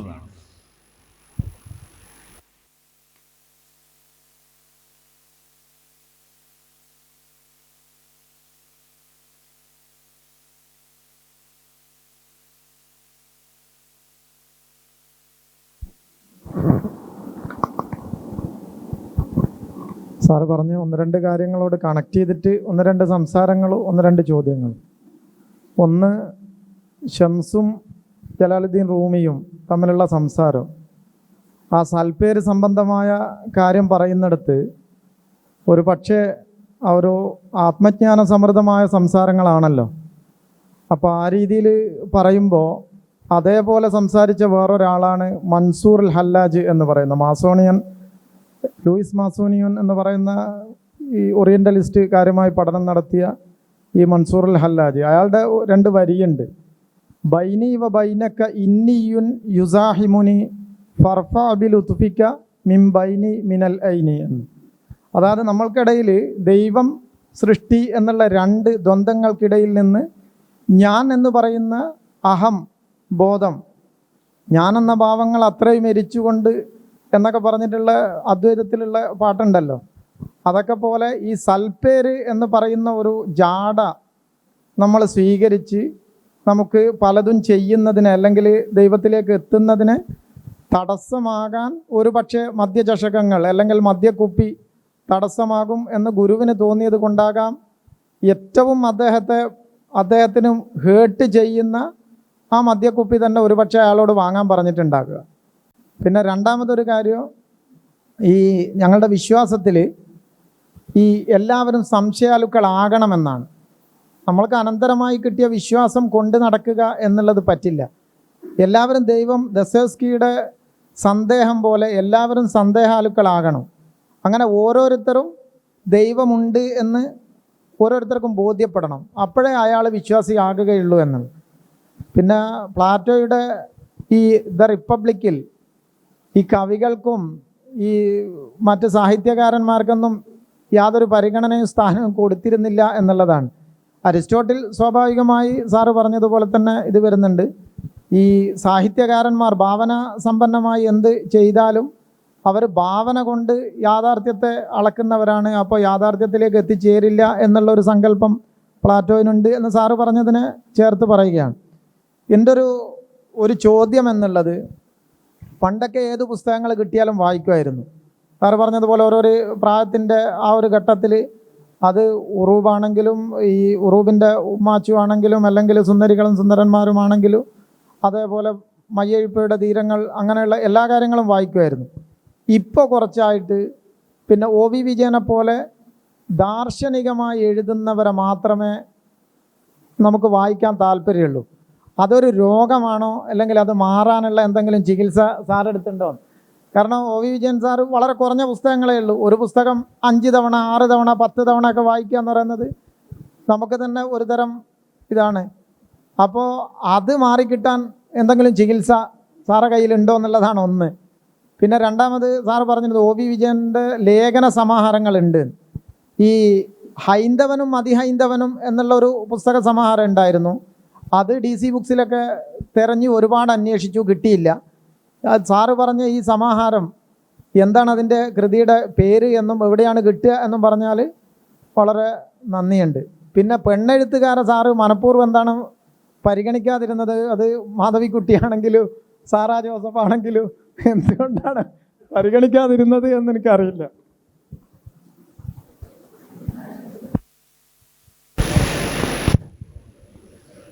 ഈ സദസ്സിൻ്റെ ഏറ്റവും വലിയൊരു കുറവെന്ന് പറഞ്ഞാൽ ഇവിടെ സ്ത്രീ ഇല്ല എന്നുള്ളതാണ്. അപ്പോൾ അതുകൊണ്ട് ആ ഒരു ഭാഗം അങ്ങനെ തന്നെ ഇല്ലാതായിക്കോട്ടെ എന്ന് എഴുതിയിട്ട് ഞാൻ പരാമർശിക്കായിരുന്നു. ഞാൻ പിന്നെ ഇങ്ങനെയുള്ള സദസ്സിൽ പോകുമ്പോഴൊക്കെ ആദ്യമൊക്കെ പോകുമ്പോൾ അത് പറയായിരുന്നു, ഈ സ്ത്രീകളില്ലാത്തതുകൊണ്ട് എനിക്കൊരു ഉഷാറില്ല സംസാരിക്കാൻ എന്നൊക്കെ ആദ്യമൊക്കെ പോകുമ്പോൾ പറയായിരുന്നു. പക്ഷേ ഈ പറഞ്ഞ പരാമർശിച്ച ഒരു ഇത് നമ്മൾ ചെറിയ പ്രായത്തിൽ നമുക്ക് ഇപ്പോൾ 17-18 വയസ്സുള്ളപ്പോഴോ അല്ലെങ്കിൽ 20-25 വയസ്സ് വരെയൊക്കെ അല്ലെങ്കിൽ 30 വയസ്സ് വരെയൊക്കെ നമുക്ക് ധാരാളം സമയമുണ്ട്. സമയമുണ്ടെന്ന് വെച്ചാൽ ഒരു കല്യാണം കഴിക്കുകയൊക്കെ ചെയ്യുന്നത് വരെ ഒരാളുടെ മുന്നിൽ ധാരാളം സമയമുണ്ട്. എല്ലാ അർത്ഥത്തിലും നമുക്ക് ഒരുപാട് ഒഴിവ് സമയമുണ്ട്, ലിഷർ ടൈം കൂടുതലാണ്. നമുക്ക് എന്തും ചെയ്യാം. നമ്മൾ വേവലാതിയില്ല. നമുക്ക് നാളെ രാവിലെ എഴുന്നേൽക്കുമ്പോൾ ഇന്നലത്തെ ദിവസം ഞാൻ പാഴാക്കി കളഞ്ഞല്ലോ തമ്പുരാനെ എന്ന് നമ്മൾ വിചാരിക്കത്തില്ല ചെറിയ പ്രായത്തിൽ. അല്ല ഇന്നലെ ദിവസം വെറുതെ വേസ്റ്റ്, എത്ര സമയം പോയത് എന്നൊന്നും നമ്മൾ വിചാരിക്കില്ല. എന്ന് കാരണം എന്ന് വെച്ചാൽ നമ്മൾ ചെറുപ്പമായതുകൊണ്ട് നമുക്കറിയാം നമുക്ക് ഒരുപാട് വർഷങ്ങൾ ഇനിയുണ്ട്. നമ്മൾ വിശ്വസിക്കുകയാണ് അങ്ങനെ. അതൊരു പ്രായം കഴിയുമ്പോൾ ഒരു 40-45 വയസ്സൊക്കെ ആയി കഴിയുമ്പോൾ നമുക്കറിയാം നമ്മുടെ മുന്നിൽ അത്രയും വർഷങ്ങളില്ല എന്നുള്ളത്. പറഞ്ഞ് മനസ്സിലായോ? 45 വയസ്സുള്ള ഒരാൾ അയാളുടെ ജീവിതത്തെ കാണുന്നത് അയാളുടെ മുന്നിൽ 45 വർഷങ്ങളില്ല എന്നുള്ള ഒരു ബോധ്യത്തോടു കൂടി ഇനി 45 വർഷം കൂടി ഇല്ല എന്ന് തന്നെ അയാൾ വിചാരിക്കുക. ആഗ്രഹമുണ്ട് 45 വർഷം കൊണ്ട് കിട്ടിയാൽ കൊള്ളാം, 90 വയസ്സോ 100 വയസ്സ് വരെ ജീവിക്കണമെന്നുണ്ടാവും. പക്ഷെ അയാൾക്കറിയാം എൻ്റെ മുന്നിൽ ഇനി പരിമിതമായ വർഷങ്ങളെ ഉള്ളൂ എന്നുള്ള ഒരു സുബോധമുള്ള ആളങ്ങനെ വിചാരിക്കും എന്നാണ് ഞാൻ വിചാരിക്കുന്നത്. അയാളുടെ സമയത്തെക്കുറിച്ച് നമ്മുടെ ബഷീർ പറഞ്ഞ അനന്തമായ സമയം അള്ളാഹുവിൻ്റെ ഖജനാവിൽ മാത്രമേ ഉള്ളൂ എന്ന് പറയുന്നതിൻ്റെ കാരണം ദൈവത്തിൻ്റെ കയ്യിൽ മാത്രമേ ഇറ്റേണൽ ടൈം ഉള്ളൂ എന്നുള്ളത്. പിന്നെ ഇറ്റേണൽ ടൈം ഉള്ളത് പുസ്തകത്തിലാണ്, അവിടെ എംബാം ചെയ്തു വെച്ചിരിക്കുക എന്നാണ്. അപ്പോൾ സമയത്തെ എംബാം ചെയ്തു വെച്ചിരിക്കുന്നു എന്നാണ് ബോറസ് പറഞ്ഞിരിക്കുന്നത് പുസ്തകത്തിൽ. കാരണം അതങ്ങ് അങ്ങനെ ഉണ്ടാവും. ഞാൻ പോയാലും ആ പുസ്തകം അവിടെ ഉണ്ടാവും, നിങ്ങൾ പോയാലും ആ നിങ്ങളുടെ ലൈബ്രറിയിലുള്ള പുസ്തകം അവിടെ ഉണ്ടാവും. ഈ കലാലയത്തിലുള്ള പുസ്തകങ്ങൾ ഞാനും നിങ്ങളും എല്ലാവരും പോയാലും അതിവിടെ ഉണ്ടാവും. അടുത്ത് പിന്നീട് വരുന്നവർക്ക് വേണ്ടിയിട്ട് നമ്മൾ പോകും. നമ്മുടെ സമയം വളരെ പരിമിത. അങ്ങനെ വരുമ്പോൾ നിങ്ങൾക്ക് സെലക്ട് ചെയ്യാൻ തോന്നും എന്നുള്ളതാണ്. എല്ലാം നിങ്ങൾക്ക് എന്തായാലും വായിക്കാൻ കഴിയില്ല, നമുക്ക് ഉറപ്പാണ്. പക്ഷെ ചെറിയ പ്രായത്തിൽ അങ്ങനെ തോന്നുന്നില്ല, എല്ലാം വായിക്കണമെന്ന് തോന്നും. ഒരു ആർത്തിയായിരിക്കും, നമ്മളെല്ലാത്തിനും പിന്നാലെ പോകും, എല്ലാ തരം സാധനങ്ങളും വായിക്കും. എന്തുമാത്രം പോപ്പുലർ ഫിക്ഷൻ ഞാൻ എൻ്റെ ചെറിയ പ്രായത്തിൽ വായിച്ചിട്ടുണ്ട്. ഡിറ്റക്റ്റീവ് നോവലുകൾ, സാധനങ്ങളൊക്കെ പോപ്പുലർ ഫിക്ഷൻ ധാരാളം വായിച്ചിട്ടുണ്ട്. പക്ഷെ ഇപ്പോൾ ഞാൻ ഭയങ്കര സെലക്റ്റീവായിട്ട് വായിക്കുന്ന ഒരാളാണ്. ഇവിടെ പറഞ്ഞ പോലെ കുറച്ച് പുസ്തകം മുമ്പിങ്ങനെ വിജയൻ ഇങ്ങനെ കുറച്ച് ആളുടെ പേര് എനിക്കും അതുപോലൊരു ലിസ്റ്റ് ഉണ്ട്. വളരെ സെലക്റ്റീവ്. ഇപ്പോൾ ഒരു വർഷം വായിക്കേണ്ട പുസ്തകം ഞാൻ മിക്കവാറും നേരത്തെ അങ്ങ് തീരുമാനിക്കും. ഈ വർഷം എത്ര പുസ്തകങ്ങൾ വായിക്കാം. അങ്ങേറ്റം സെലക്റ്റീവായിട്ട് സമയത്തെ മാക്സിമം നമുക്കറിയില്ല നമുക്ക് എത്ര സമയം ഉണ്ടെന്ന്. ചിലപ്പോൾ നമ്മൾ ഇത് വായിച്ചുകൊണ്ടിരിക്കുന്ന ഇടയിൽ കുഴഞ്ഞുകൊണ്ട് മരിച്ചു പോവാം. പക്ഷെ നമ്മൾ ആ ഉള്ള സമയം നമ്മൾ ഏറ്റവും ഫലപ്രദമായിട്ട് വിനിയോഗിക്കുന്നതിനെക്കുറിച്ച് നമ്മൾ ചിന്തിക്കുന്നത് സമയം നമ്മുടെ കയ്യിൽ നിന്ന് പോയി കഴിഞ്ഞിട്ടായിരിക്കും. മരിക്കുന്നതിന് തൊട്ട് മുന്നേ ഉള്ള നിമിഷമായിരിക്കും നമുക്ക് കുറച്ചുകൂടെ സമയം കിട്ടിയാൽ കൊള്ളാം എന്ന് വിചാരിക്കുന്നത്. ഇത് എല്ലാവരുടെയും കാര്യമാണ്, എൻ്റെ കാര്യമൊന്നും മാത്രമല്ല, എല്ലാവർക്കും അങ്ങനെയാണ്. ഞാനിപ്പോൾ ആലോചിക്കും ചെറുപ്പത്തിൽ കുറച്ചും കൂടെ നന്നായിട്ട് വായിക്കാമായിരുന്നു എന്ന് വിചാരിക്കും. കുറച്ചുകൂടെ നല്ല ഒരു വിദ്യാഭ്യാസം നേടാമായിരുന്നു, കുറച്ചുകൂടെ ഭാഷകൾ പഠിക്കാമായിരുന്നു, കുറച്ചും കൂടെ അറിവ് പലതരത്തിലും നമുക്ക് തോന്നും കുറേ കഴിയുമ്പോൾ. അതുകൊണ്ട് നമുക്ക് സെലക്ട് ചെയ്യാൻ തോന്നണം. അപ്പോൾ അതൊരു കുഴപ്പമല്ല, ഒരു കുറവല്ല. നമ്മൾ കുറച്ചും കൂടെ വയസ്സാകുന്നതാണ് നമ്മുടെ കാലത്തെക്കുറിച്ച്. പക്ഷെ നമ്മൾ കഴിയുന്നത്ര ഓതേഴ്സിനെ, അത്ര സെലക്റ്റീവായിട്ടുള്ള ഓതേഴ്സിനെ കണ്ടെത്തണം നമ്മൾ പുതിയതായിട്ട് കുറച്ച് ആൾക്കാരെ. ഇപ്പം നമ്മൾ ഈ അടുത്ത ഒരു 6 മാസത്തേക്ക് വായിക്കാനുള്ളത് നമ്മൾ നേരത്തെ തന്നെ വായിച്ചാൽ അത് എക്സാക്ട്ലി ഫോളോ ചെയ്തോളണമെന്നില്ല. പക്ഷേ അതൊരു നമ്മുടെ ഉള്ളിലുണ്ടാവും ആ ഒരു ടൈം ടേബിള്. നമ്മളൊന്ന് ഓർക്കും, ഞാൻ ഇങ്ങനെ മറ്റേ ആളുടെ ഓരോ ഓതറുടെ പുസ്തകം നമ്മൾ കുറിച്ച് വെച്ചിട്ടുണ്ടാവും. അപ്പോൾ കിട്ടുമ്പോൾ അത് വായിക്കും. നമുക്ക് വേണ്ടത് മാത്രം നമ്മൾ അടുത്ത് വയ്ക്കുകയും അതങ്ങനെ. അതുകൊണ്ടാണ് സൂസന്നയുടെ ഗ്രന്ഥപ്പുരയുടെ എല്ലാ പുസ്തകങ്ങളും കത്തിച്ച് കളഞ്ഞിട്ട് കുറച്ച് പുസ്തകം നമ്മൾ ബാക്കി വെക്കുന്നുണ്ട്, കുറച്ച് പുസ്തകം അവിടെ എടുത്ത് മാറ്റി വെക്കുന്നുണ്ട്. അത് എൻ്റെ ഒരു ചോയ്സാണ്, എൻ്റെ ഒരു സെലക്ഷനാണ്. അത് വേറൊരാളാണ് സൂസന്നയുടെ ഗ്രന്ഥപ്പുര എഴുതിയതെങ്കിൽ അയാൾ വേറെ ഒരു ലിസ്റ്റ് ഓഫ് ബുക്സ് ആയിരിക്കും അയാൾ എടുത്ത് വെക്കുക. ഓതേഴ്സ് മാറും. നിങ്ങൾ ആരെങ്കിലും ആണ് സൂസന്നയുടെ ഗ്രന്ഥപ്പുര എഴുതണമെങ്കിൽ ആ ഒരു പുസ്തകം ഓൾറെഡി ഉണ്ട്. ഇപ്പം നമ്മൾ ശബ്ദങ്ങൾ എന്ന് പറയുമ്പോൾ, അല്ലെങ്കിൽ നമ്മൾ മതിലുകൾ എന്ന് പറയുമ്പോൾ, മതിലുകൾ ഉണ്ട്. അത് ബഷീർ അത് എഴുതിയെന്നേ ഉള്ളൂ. ബഷീർ എഴുതിയില്ലെങ്കിലും മതിലുകൾ അവിടെ ഉണ്ട് എന്നുള്ളതാണ്. അത് ബഷീർ അത് ആ ഒരു പടിയെടുക്കണമെന്ന് മാത്രമേ ഉള്ളൂ. ഒരു ഓതറെ സംബന്ധിച്ചോളം ശരിക്കും വർക്കിൻ്റെ കാര്യത്തിൽ അങ്ങനെയാണ്. അപ്പോൾ നമ്മളൊരു 4-5 പുസ്തകം നമ്മളിങ്ങനെ മാറ്റി വെക്കുകയാണ്. അപ്പം നമ്മളൊരു യാത്ര പോകുമ്പോൾ, ഇപ്പം നമുക്ക് ഇത് ഐപാഡും മറ്റുമൊക്കെ ഉള്ളതുകൊണ്ട് എത്ര പുസ്തകം വേണമെങ്കിലും നമുക്ക് അതിനകത്ത് കളക്ട് ചെയ്ത് കൊണ്ടാവും. പക്ഷെ നമ്മൾ ഫിസിക്കലായ ഒരു ബുക്ക് എടുക്കണമെന്ന് വെച്ചാൽ എന്തെടുക്കും എന്നുള്ളതാണ്. നമ്മൾ എന്തെടുക്കും എന്നുള്ളൊരു സംഗതിയാണ് അത്. കാരണം അത് കൊണ്ടുപോകല് ബുദ്ധിമുട്ടാണ്. ചിലത് നമ്മുടെ മനസ്സിൽ ഇപ്പോൾ ഖുർആൻ നമ്മുടെ കയ്യിൽ ഫിസിക്കൽ ബുക്ക് ഇല്ലെങ്കിലും അത് ഹൃദയസ്ഥമാക്കിയ ഒരാൾക്ക് പ്രശ്നമില്ല. അയാളുടെ മനസ്സിലുണ്ട് അത്. അങ്ങനെ ഒരു ക്രൈസിസ് വന്ന കാലത്താണല്ലോ ആ ഒരു ട്രഡീഷൻ തന്നെ ഉണ്ടാവണം. അതുപോലെ നമ്മളിങ്ങനെ പോകുമ്പോൾ നമ്മുടെ കയ്യിൽ വേണം എന്ന് നമ്മൾ വിചാരിക്കുകയാണ് ഒരു ബുക്ക് എന്നുണ്ടെങ്കിൽ നമ്മൾ എന്ത് സെലക്ട് ചെയ്യും എന്നുള്ളതാണ്. നമ്മളപ്പോൾ നമ്മുടെ ആ സെലക്ഷൻ വളരെ പ്രധാനപ്പെട്ടതാണ്. ഇപ്പോൾ പലരും ഇങ്ങനെ ചോദിക്കും, പിന്നെ പോപ്പുലർ ഫിക്ഷൻ, മറ്റേത് മറിച്ചത്, പലതരം, എല്ലാത്തിലും പല പിരിവുകളുള്ളതുപോലെ സാഹിത്യത്തിലുണ്ട്. ഇപ്പോൾ സംഗീതത്തിൽ പോപ്പുലർ മ്യൂസിക് ഇല്ലേ, ക്ലാസിക്കൽ മ്യൂസിക് ഉണ്ട്. അതൊക്കെ എന്ന് പറഞ്ഞ പോലെ ലിറ്റററി ഫിക്ഷനും ഉണ്ട്, പോപ്പുലർ ഫിക്ഷനും ഉണ്ട്. അപ്പോൾ നമുക്ക് വേണ്ടത് ചൂസ് ചെയ്യുക എന്നുള്ളതാണ്. പക്ഷെ ഞാൻ വിദ്യാർത്ഥികളായ ആളുകളോട് ഒരുപാട് സെലക്റ്റീവ് ആകാൻ പറയുന്നില്ല. കാരണം അവർക്ക് കുറച്ചും കൂടെ സമയവും കുറച്ചും കൂടെ പിന്നെ അഡ്വഞ്ചർ സ്പിരിറ്റും ഉണ്ട്. കുറച്ച് സാഹസികരാകാം. അത്ര ഗുണമില്ലാത്ത പുസ്തകം വായിക്കാം എന്ന് ഞാൻ പറഞ്ഞു. ഒരു ചീത്ത പുസ്തകം വായിക്കാം. നമ്മൾ ചീത്ത പുസ്തകം ഞാൻ ഉദ്ദേശിച്ചത്, അതായത് അത്ര വലിയ ഗുണനിലവാരം ഇല്ലെന്ന് പലരും പറഞ്ഞിട്ടുള്ള പുസ്തകം പോലും നമ്മൾ വായിച്ച് നോക്കണം. ചിലപ്പോൾ നമുക്ക് അതിനകത്ത് വേറെ എന്തെങ്കിലും കിട്ടിയേക്കും. ഒരു ചീത്ത പുസ്തകം ഉണ്ടാകുന്നത് എങ്ങനെയാണെന്നെങ്കിലും നമുക്ക് മനസ്സിലാക്കാൻ കഴിയുമല്ലോ. വായിച്ചു കഴിയുമ്പോൾ അത് എങ്ങനെയാണ് ഈ ചീത്ത പുസ്തകം ഉണ്ടാകുന്നത്, എന്താണ് അതിനകത്തെ ഈ കലാശൂന്യത എന്നുള്ളത്. ഈ കലാശൂന്യത വരുമ്പോഴാണല്ലോ ഒരു പുസ്തകം മോശം നമ്മൾ പറയുന്നത്. കലാശൂന്യത എന്താന്ന് ചൂണ്ടിക്കാണിക്കാൻ നമ്മളെ പ്രാപ്തരാക്കണമെങ്കിൽ നമ്മൾ കുറച്ച് ചീത്ത പുസ്തകങ്ങൾ വായിക്കണം. എൻ്റെ ഒരു എക്സ്പീരിയൻസ് ഉണ്ടാവണം. അപ്പം നമുക്ക് പിന്നീട് നമുക്കത് വേണ്ട. പിന്നീട് അത് കാണുമ്പോൾ നമുക്ക് പെട്ടെന്ന് മനസ്സിലാവും, ഓ ഇതെനിക്ക് ആവശ്യമില്ല. അങ്ങനെ നമ്മളൊരു ട്രെയിനിങ് ഉണ്ടല്ലോ, അതോട് ഒരു പരിശീലനം കൊണ്ട് കുറേ ഇങ്ങനെ വായിക്കുമ്പോൾ നമുക്കൊരു പുസ്തകത്തിൻ്റെ കവർ മറിച്ച് നോക്കുമ്പോൾ തന്നെ അറിയാം നമുക്ക് വേണ്ടതാണോ. ഒരു ട്രെയിനിങ് നമുക്ക് കിട്ടും, പെട്ടെന്ന് തിരിച്ചറിയും. ഇപ്പം നമ്മളിപ്പോൾ വെള്ളത്തിൻ്റെയൊക്കെ സ്ഥാനം കണ്ടുപിടിക്കുന്ന പോലെയാണ്. അത് പരിശീലനമുള്ള ഒരാൾക്ക് പെട്ടെന്ന് ഇന്ന സ്ഥലത്ത് വെള്ളം ഉണ്ടാവും എന്ന് മനസ്സിലാകുന്നത് പോലെ ഒരു മീൻ കച്ചവടം ചെയ്യുന്ന ഒരാൾക്ക് ഒരു മീൻ കാണുമ്പോൾ അത് പഴയ മീനാണോ പുതിയ മീനാണോ എന്ന് തിരിച്ചറിയാൻ പറ്റും. നമുക്ക് മനസ്സിലാവില്ല. നമ്മൾ മീൻ വാങ്ങാൻ ചെല്ലുമ്പോൾ എല്ലാ മീനും ഒരുപോലെ ഇരിക്കും. പക്ഷെ മീൻ കച്ചവടം ചെയ്യുന്ന ഒരാൾ, അയാൾക്കറിയാം ഒരു മീന് എത്ര പഴക്കമുണ്ട്, കാണുമ്പോൾ തന്നെ അറിയാം. അത് ഒന്നും ചെയ്യേണ്ട ആവശ്യമില്ല എന്ന് പറഞ്ഞതുപോലെയുള്ള ഒരു പരിശീലനം കൊണ്ട് നമ്മൾ പുസ്തകത്തെക്കുറിച്ച് നമുക്കൊരു ജ്ഞാനം ഉണ്ടാകുകയും നമ്മൾ അതിന് കറക്റ്റ് ഒരു റൂട്ടിൽ പോവുകയും. പക്ഷെ അത് വിദ്യാർത്ഥികൾക്കേ പറ്റൂ. നമ്മൾ വിദ്യാർത്ഥി ജീവിതത്തിൽ നമ്മൾ ആ വിദ്യാർത്ഥിത്വം ഇങ്ങനെ ഉപയോഗിക്കുന്നു എന്നുള്ളതിനെ അടിസ്ഥാനമാക്കിയിരിക്കും. അത് നല്ലൊരു അവസരമാണ്, അത് കളയരുത് എന്നുള്ളത് ഞാൻ പറയാം. കാരണം നമ്മുടെ സമയത്തെ വളരെ പവിത്രമായിട്ട് നമ്മൾ കൊണ്ടുനടക്കണം. നമ്മളൊരു ആ പവിത്രമായ സമയം പവിത്രമാണെന്ന് നമ്മൾ വിചാരിക്കണം. കാരണം ഇത് ഗ്രാൻഡഡാണ്. ഭൂമിയിലെ സമയം നമുക്ക് തന്നിരിക്കുന്നതാണല്ലോ. നമ്മൾ തിരിച്ചു കൊടുക്കേണ്ടി വരും അത് എന്നുള്ളതാണ്. നമുക്ക് തന്ന സമയം നമ്മൾ മടക്കി കൊടുക്കേണ്ടി വരും. അതൊന്നും ചെയ്യാൻ കഴിയില്ല, കൂടെ തിരിച്ചു കൊടുത്തേ പറ്റൂ. അത് നമുക്കൊരു ഓപ്ഷനില്ല. അപ്പം തന്നത് നമ്മൾ നന്നായി ഉപയോഗിക്കുക എന്നുള്ളതാണ്. ആ മടക്കി കൊടുക്കേണ്ട സമയം നമ്മൾ മടക്കി കൊടുക്കണം എന്നുള്ളതാണ്. അപ്പം അതിനിടയിലുള്ള ഒരു ചെറിയ സമയം, ബ്രീഫ് പീരീഡ് ഓഫ് ടൈം എന്നുള്ളത് നമ്മൾ വളരെ സമൃദ്ധമായിട്ട് സർഗാത്മകമായിട്ട് ഉപയോഗിക്കാൻ നമ്മുടെ കയ്യിൽ കഴിവുണ്ട്. ഈ നിങ്ങളുടെ കൂട്ടത്തിലിരിക്കുന്ന ചിലർക്കെങ്കിലും ഒരു സങ്കോചം ഉണ്ടാവും, എനിക്കിത് പറ്റുമോ എന്നുള്ളതിനെ. ഇല്ലേ, എനിക്ക് നല്ല ഭാഷ എഴുതാൻ കഴിയുമോ, എനിക്ക് നല്ല മലയാളം എഴുതാൻ പറ്റുമോ, ഞാൻ പഠിക്കുന്ന ഭാഷയിൽ എനിക്ക് അറബിക്കിൽ നല്ല നോളജ് ഉണ്ടാക്കാൻ പറ്റുമോ, ഞാനൊരു സ്കോളറാകുമോ എന്നുള്ള കാര്യത്തിലൊക്കെ സങ്കോചമുള്ള ഒരുപാട് ആൾക്കാർ നിങ്ങളുടെ കൂട്ടത്തിലുണ്ടെന്ന് എനിക്കറിയാം. കാരണം എനിക്കുണ്ടായിരുന്നതാണ് അങ്ങനെ ഭയങ്കരമായിട്ട് ഒരു കാലത്ത്. അതുകൊണ്ട് എനിക്ക് നല്ല ബോധ്യമുണ്ട്, നല്ലൊരു ശതമാനം ആളുകൾക്കും ഉണ്ടാവും ആ ഒരു സംശയം. കാരണം നമ്മുടെ ഒരു പ്രായം കൊണ്ടും നമ്മുടെ ഒരു സാമൂഹിക സാഹചര്യത്തിൻ്റെ സമ്മർദ്ദം കൊണ്ടും നമ്മൾ വന്നത് വളരെ ചിലപ്പോൾ എളിയ സാഹചര്യത്തിൽ നിന്നായിരിക്കും.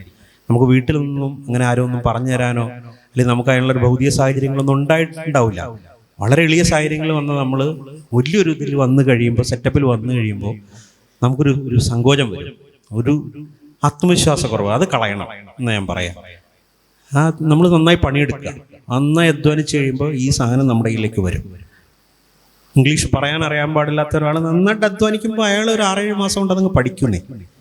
അത്രേ ഉള്ളൂ. അതിന് വലിയ ഒരു പക്ഷെ കാണുമ്പോൾ നമുക്കൊന്ന് ചെറുപ്പത്തിൽ എൻ്റെ ഒരു വലിയൊരു ഒരു ഒരു വിഷമം അല്ലെങ്കിൽ കാണുമ്പോൾ ഒരു പ്രയാസം തോന്നിയിരുന്ന കാര്യം എന്താണെന്നറിയോ? ഈ നമ്മൾ ഡിപ്പാർട്ട്മെൻറ്റിൽ പോകുമ്പോൾ നമ്മൾ ഒരു സാറുണ്ടായിരുന്നു. സാർ നമ്മളെ ഓരോ പണിക്കൊക്കെ ഈ സ്റ്റാഫ് റൂമിൽ ഓരോ ലൊട്ടിലൊടുക്ക് പണികൾക്ക് നമ്മളിങ്ങനെ വിളിക്കും. അതവിടെ ക്ലീൻ ചെയ്യും, മറ്റെടുത്ത് വയ്ക്കുന്നൊക്കെ പറഞ്ഞ് അവർക്ക് ഇഷ്ടമുള്ളവരൊക്കെ വിളിക്കുക. അങ്ങനെ വിളിച്ചിട്ട് നമ്മളിങ്ങനെ അപ്പം ഇവിടെ ഈ മുപ്പരിങ്ങനെ എഴുതുന്നത് കാണാം പേന കൊണ്ട് ഈ രജിസ്റ്ററിലായി. അപ്പോൾ അതിങ്ങനെ കൂട്ടക്ഷരമാണല്ലോ എഴുതുന്നത്, ഇംഗ്ലീഷിൽ ഇങ്ങനെ കൂട്ടക്ഷരം ഇങ്ങനെ ഇങ്ങനെ ഒഴുകിപ്പോണ കാണുമ്പോൾ പഠിച്ചവനെ നമുക്കിത് കിട്ടുമോ ഈ സിദ്ധി, ഇതിങ്ങനെ എഴുതാനുള്ളത് നമുക്ക് തോന്നും. നമുക്ക് നമ്മളിങ്ങനെ പഠിച്ചു വരുന്നല്ലേ ഉള്ളൂ, നമുക്ക് ഈ കഴിവുണ്ടാവുമോ ഈ സിദ്ധി നമുക്ക് കിട്ടിയത്? ഇങ്ങനെ കൂട്ടക്ഷരം ഇങ്ങനെ എഴുതാനുള്ള നമ്മൾ ഓരോ അക്ഷരം പെറുക്കിയാണല്ലോ എഴുതുന്നത്. ഇതിങ്ങനെ ഈ ഒരു കേഴ്സി റൈറ്റിംഗ് നമുക്ക് കിട്ടുമെന്ന് നമ്മളിങ്ങനെ വല്ലാതെ പഠിക്കും. അല്ലെങ്കിൽ മലയാളം ഭാഷ വന്നിട്ട് നല്ല വൃത്തിക്ക് എഴുതുമ്പോൾ ആൻസർ ഷീറ്റിൻ്റെ സൈഡിലൊക്കെ ശകാരമായിരിക്കും, എന്നാലും വൃത്തിയായിട്ട് എഴുതി വെച്ചേക്കണ കാണുമ്പോൾ ഈ ഒരു അക്ഷരം നമുക്ക് കിട്ടുമോ, ഈ ഒരു തെളിച്ചം നമുക്ക് കിട്ടുമെന്ന് നമ്മളിങ്ങനെ വിചാരിക്കും. ഞാൻ വിചാരിച്ചിട്ടുണ്ട് ഒരുപാട്. എൻ്റെ ഒരു വിചാരം എന്താണെന്ന് വെച്ചാൽ എനിക്ക് നമ്മൾ അതിനുള്ള കഴിവുണ്ടാകാൻ പോകണില്ല എന്നുള്ളത്. പക്ഷെ അങ്ങനെയല്ല, നമുക്കറിയാം നമ്മുടെ ഒരു പ്രാക്ടീസ് കൊണ്ട് നമ്മൾ ഓവർ ദി ഇയേഴ്സ് ഇതിനേക്കാൾ നന്നായി നമ്മൾ എഴുതും എന്നുള്ളതാണ്. എനിക്ക് കുറേ അധികം ആളുകളുടെ കാര്യങ്ങൾ അറിയാം. ഒരു ഇംഗ്ലീഷ് ഒരു വാക്ക് പോലും വായിച്ചാൽ മനസ്സിലാവില്ലാതിരുന്ന ആളുകൾ 3-4 കൊല്ലം കൊണ്ട് നന്നായി വായിച്ചിട്ട് വർഷങ്ങൾക്ക് ശേഷം അവരെ കാണുമ്പോൾ നമ്മൾക്ക് അത്ഭുതം തോന്നും. അയ്യോ, ഈ പയ്യൻ ഇത്രയും മിടുക്കനായല്ലോ, അവന് നമ്മൾ വായിക്കാത്ത പുസ്തകത്തെക്കുറിച്ചുള്ള നല്ല സുന്ദരമായിട്ട് പറയുന്നു, മനസ്സിലാക്കുന്നു, സംസാരിക്കുന്നു. നമ്മുടെ ഭാഷയൊക്കെ അങ്ങ് മാറിപ്പോകും കുറച്ച് കഴിയുമ്പോൾ. അപ്പോൾ ആ ഒരു പക്ഷെ അത് നമ്മൾ ഈ വിദ്യാർത്ഥിത്വം എന്നുള്ള ആ ഒരു സംഗതി, നമ്മുടെ വിദ്യാർത്ഥി കാലത്തെ ആ ഒരു നൊവൈസ് എന്നുള്ള സാധനം നമ്മൾ ആ ഒരു സംഗതി ശരിക്കും പ്രയോജനപ്പെടുത്തണം. അത് ഇന്ന പ്രായം അല്ലെങ്കിൽ ഇന്ന സമയം എന്നൊന്നുമില്ല. നമ്മുടെ ഒരു ആത്മവിശ്വാസം രൂപപ്പെടേണ്ടത് നമ്മുടെ ഒരു എക്സ്പീരിയൻസ് കൊണ്ടിട്ടാണ്. നമ്മളിത് ചെയ്യുമ്പോൾ ശരിയാവും. അപ്പോൾ ഏതെങ്കിലും ഭൗതിക സാഹചര്യത്തിൻ്റെ പരിമിതി കൊണ്ടോ മറ്റെന്തെങ്കിലും രീതിയിലുള്ള എന്തെങ്കിലും ഒരു വൈകാരിക പ്രശ്നങ്ങൾ കൊണ്ടോ ഏതെങ്കിലും രീതിയിൽ സങ്കോചത്തിന് അടിമകളായിട്ടുള്ള ആളുകൾ അത് ഉപേക്ഷിക്കണം എന്നാണ് ഞാൻ പറയുന്നത്. അത് പുസ്തകം നിങ്ങളതിന് സഹായിക്കും. കാരണം കുറച്ചുകൂടെ ഏകാഗ്രമായിട്ട് ലോകത്ത് തനിച്ച് ചെലവഴിക്കാനും ഒരു ഭാവനാ സഞ്ചാരം നടത്താനും അതിൽ നിന്ന് നിങ്ങൾക്കൊരിത് കിട്ടും. നിങ്ങൾ കുറച്ചങ്ങായി കഴിയുമ്പോൾ നിങ്ങൾക്ക് തന്നെ വരും ഒരു ആത്മവിശ്വാസം. എനിക്ക് കുറച്ച് കാര്യങ്ങൾ അറിയാം എന്ന് നമുക്ക് മനസ്സിലാവും. ചില കാര്യങ്ങൾ ഞാൻ കാണുന്നത് വേറൊരു രീതിയിലാണെന്ന് എനിക്ക് തന്നെ അങ്ങ് ബോധ്യമാവും. അപ്പോൾ എന്ത് ചെയ്യും? ഇപ്പോൾ നമുക്കൊരു നമ്മുടെ ഒരു ലോകത്തെ നമ്മൾ കുറച്ചും കൂടെ ഒരു മനോഹരമായിട്ട് കാണാനും ഈ ലോകത്തെ സ്നേഹിക്കാനും നമുക്ക് ഉള്ളൊരു കഴിവ് ഇതിൽ നിന്ന് കിട്ടുമെന്നാണ് ഞാൻ വിചാരിക്കുന്നത്. ഈ വിപുലീകരണം എന്നുള്ളതുകൊണ്ട് ഉദ്ദേശിക്കുന്നത് അതാണ്. നമ്മൾ ചീത്തയായി പോവല്ല, നമ്മൾ കുറച്ചും കൂടെ നല്ല ഒരവസ്ഥയിലേക്ക് കുറച്ചും കൂടെയും ഹൃദയാലുക്കളായിട്ട് മാറും എന്നുള്ള ഒരു വിശ്വാസത്തോടു കൂടിയാണ് ഞങ്ങളുണ്ട്. അപ്പോൾ അത് ആ രീതിയിലും കൂടെ ഒന്ന് നിങ്ങളുടെ മനസ്സിലൊരു ചിന്ത ഉണ്ടാവണമെന്ന് പറഞ്ഞുകൊണ്ട് നിർത്തുന്നു.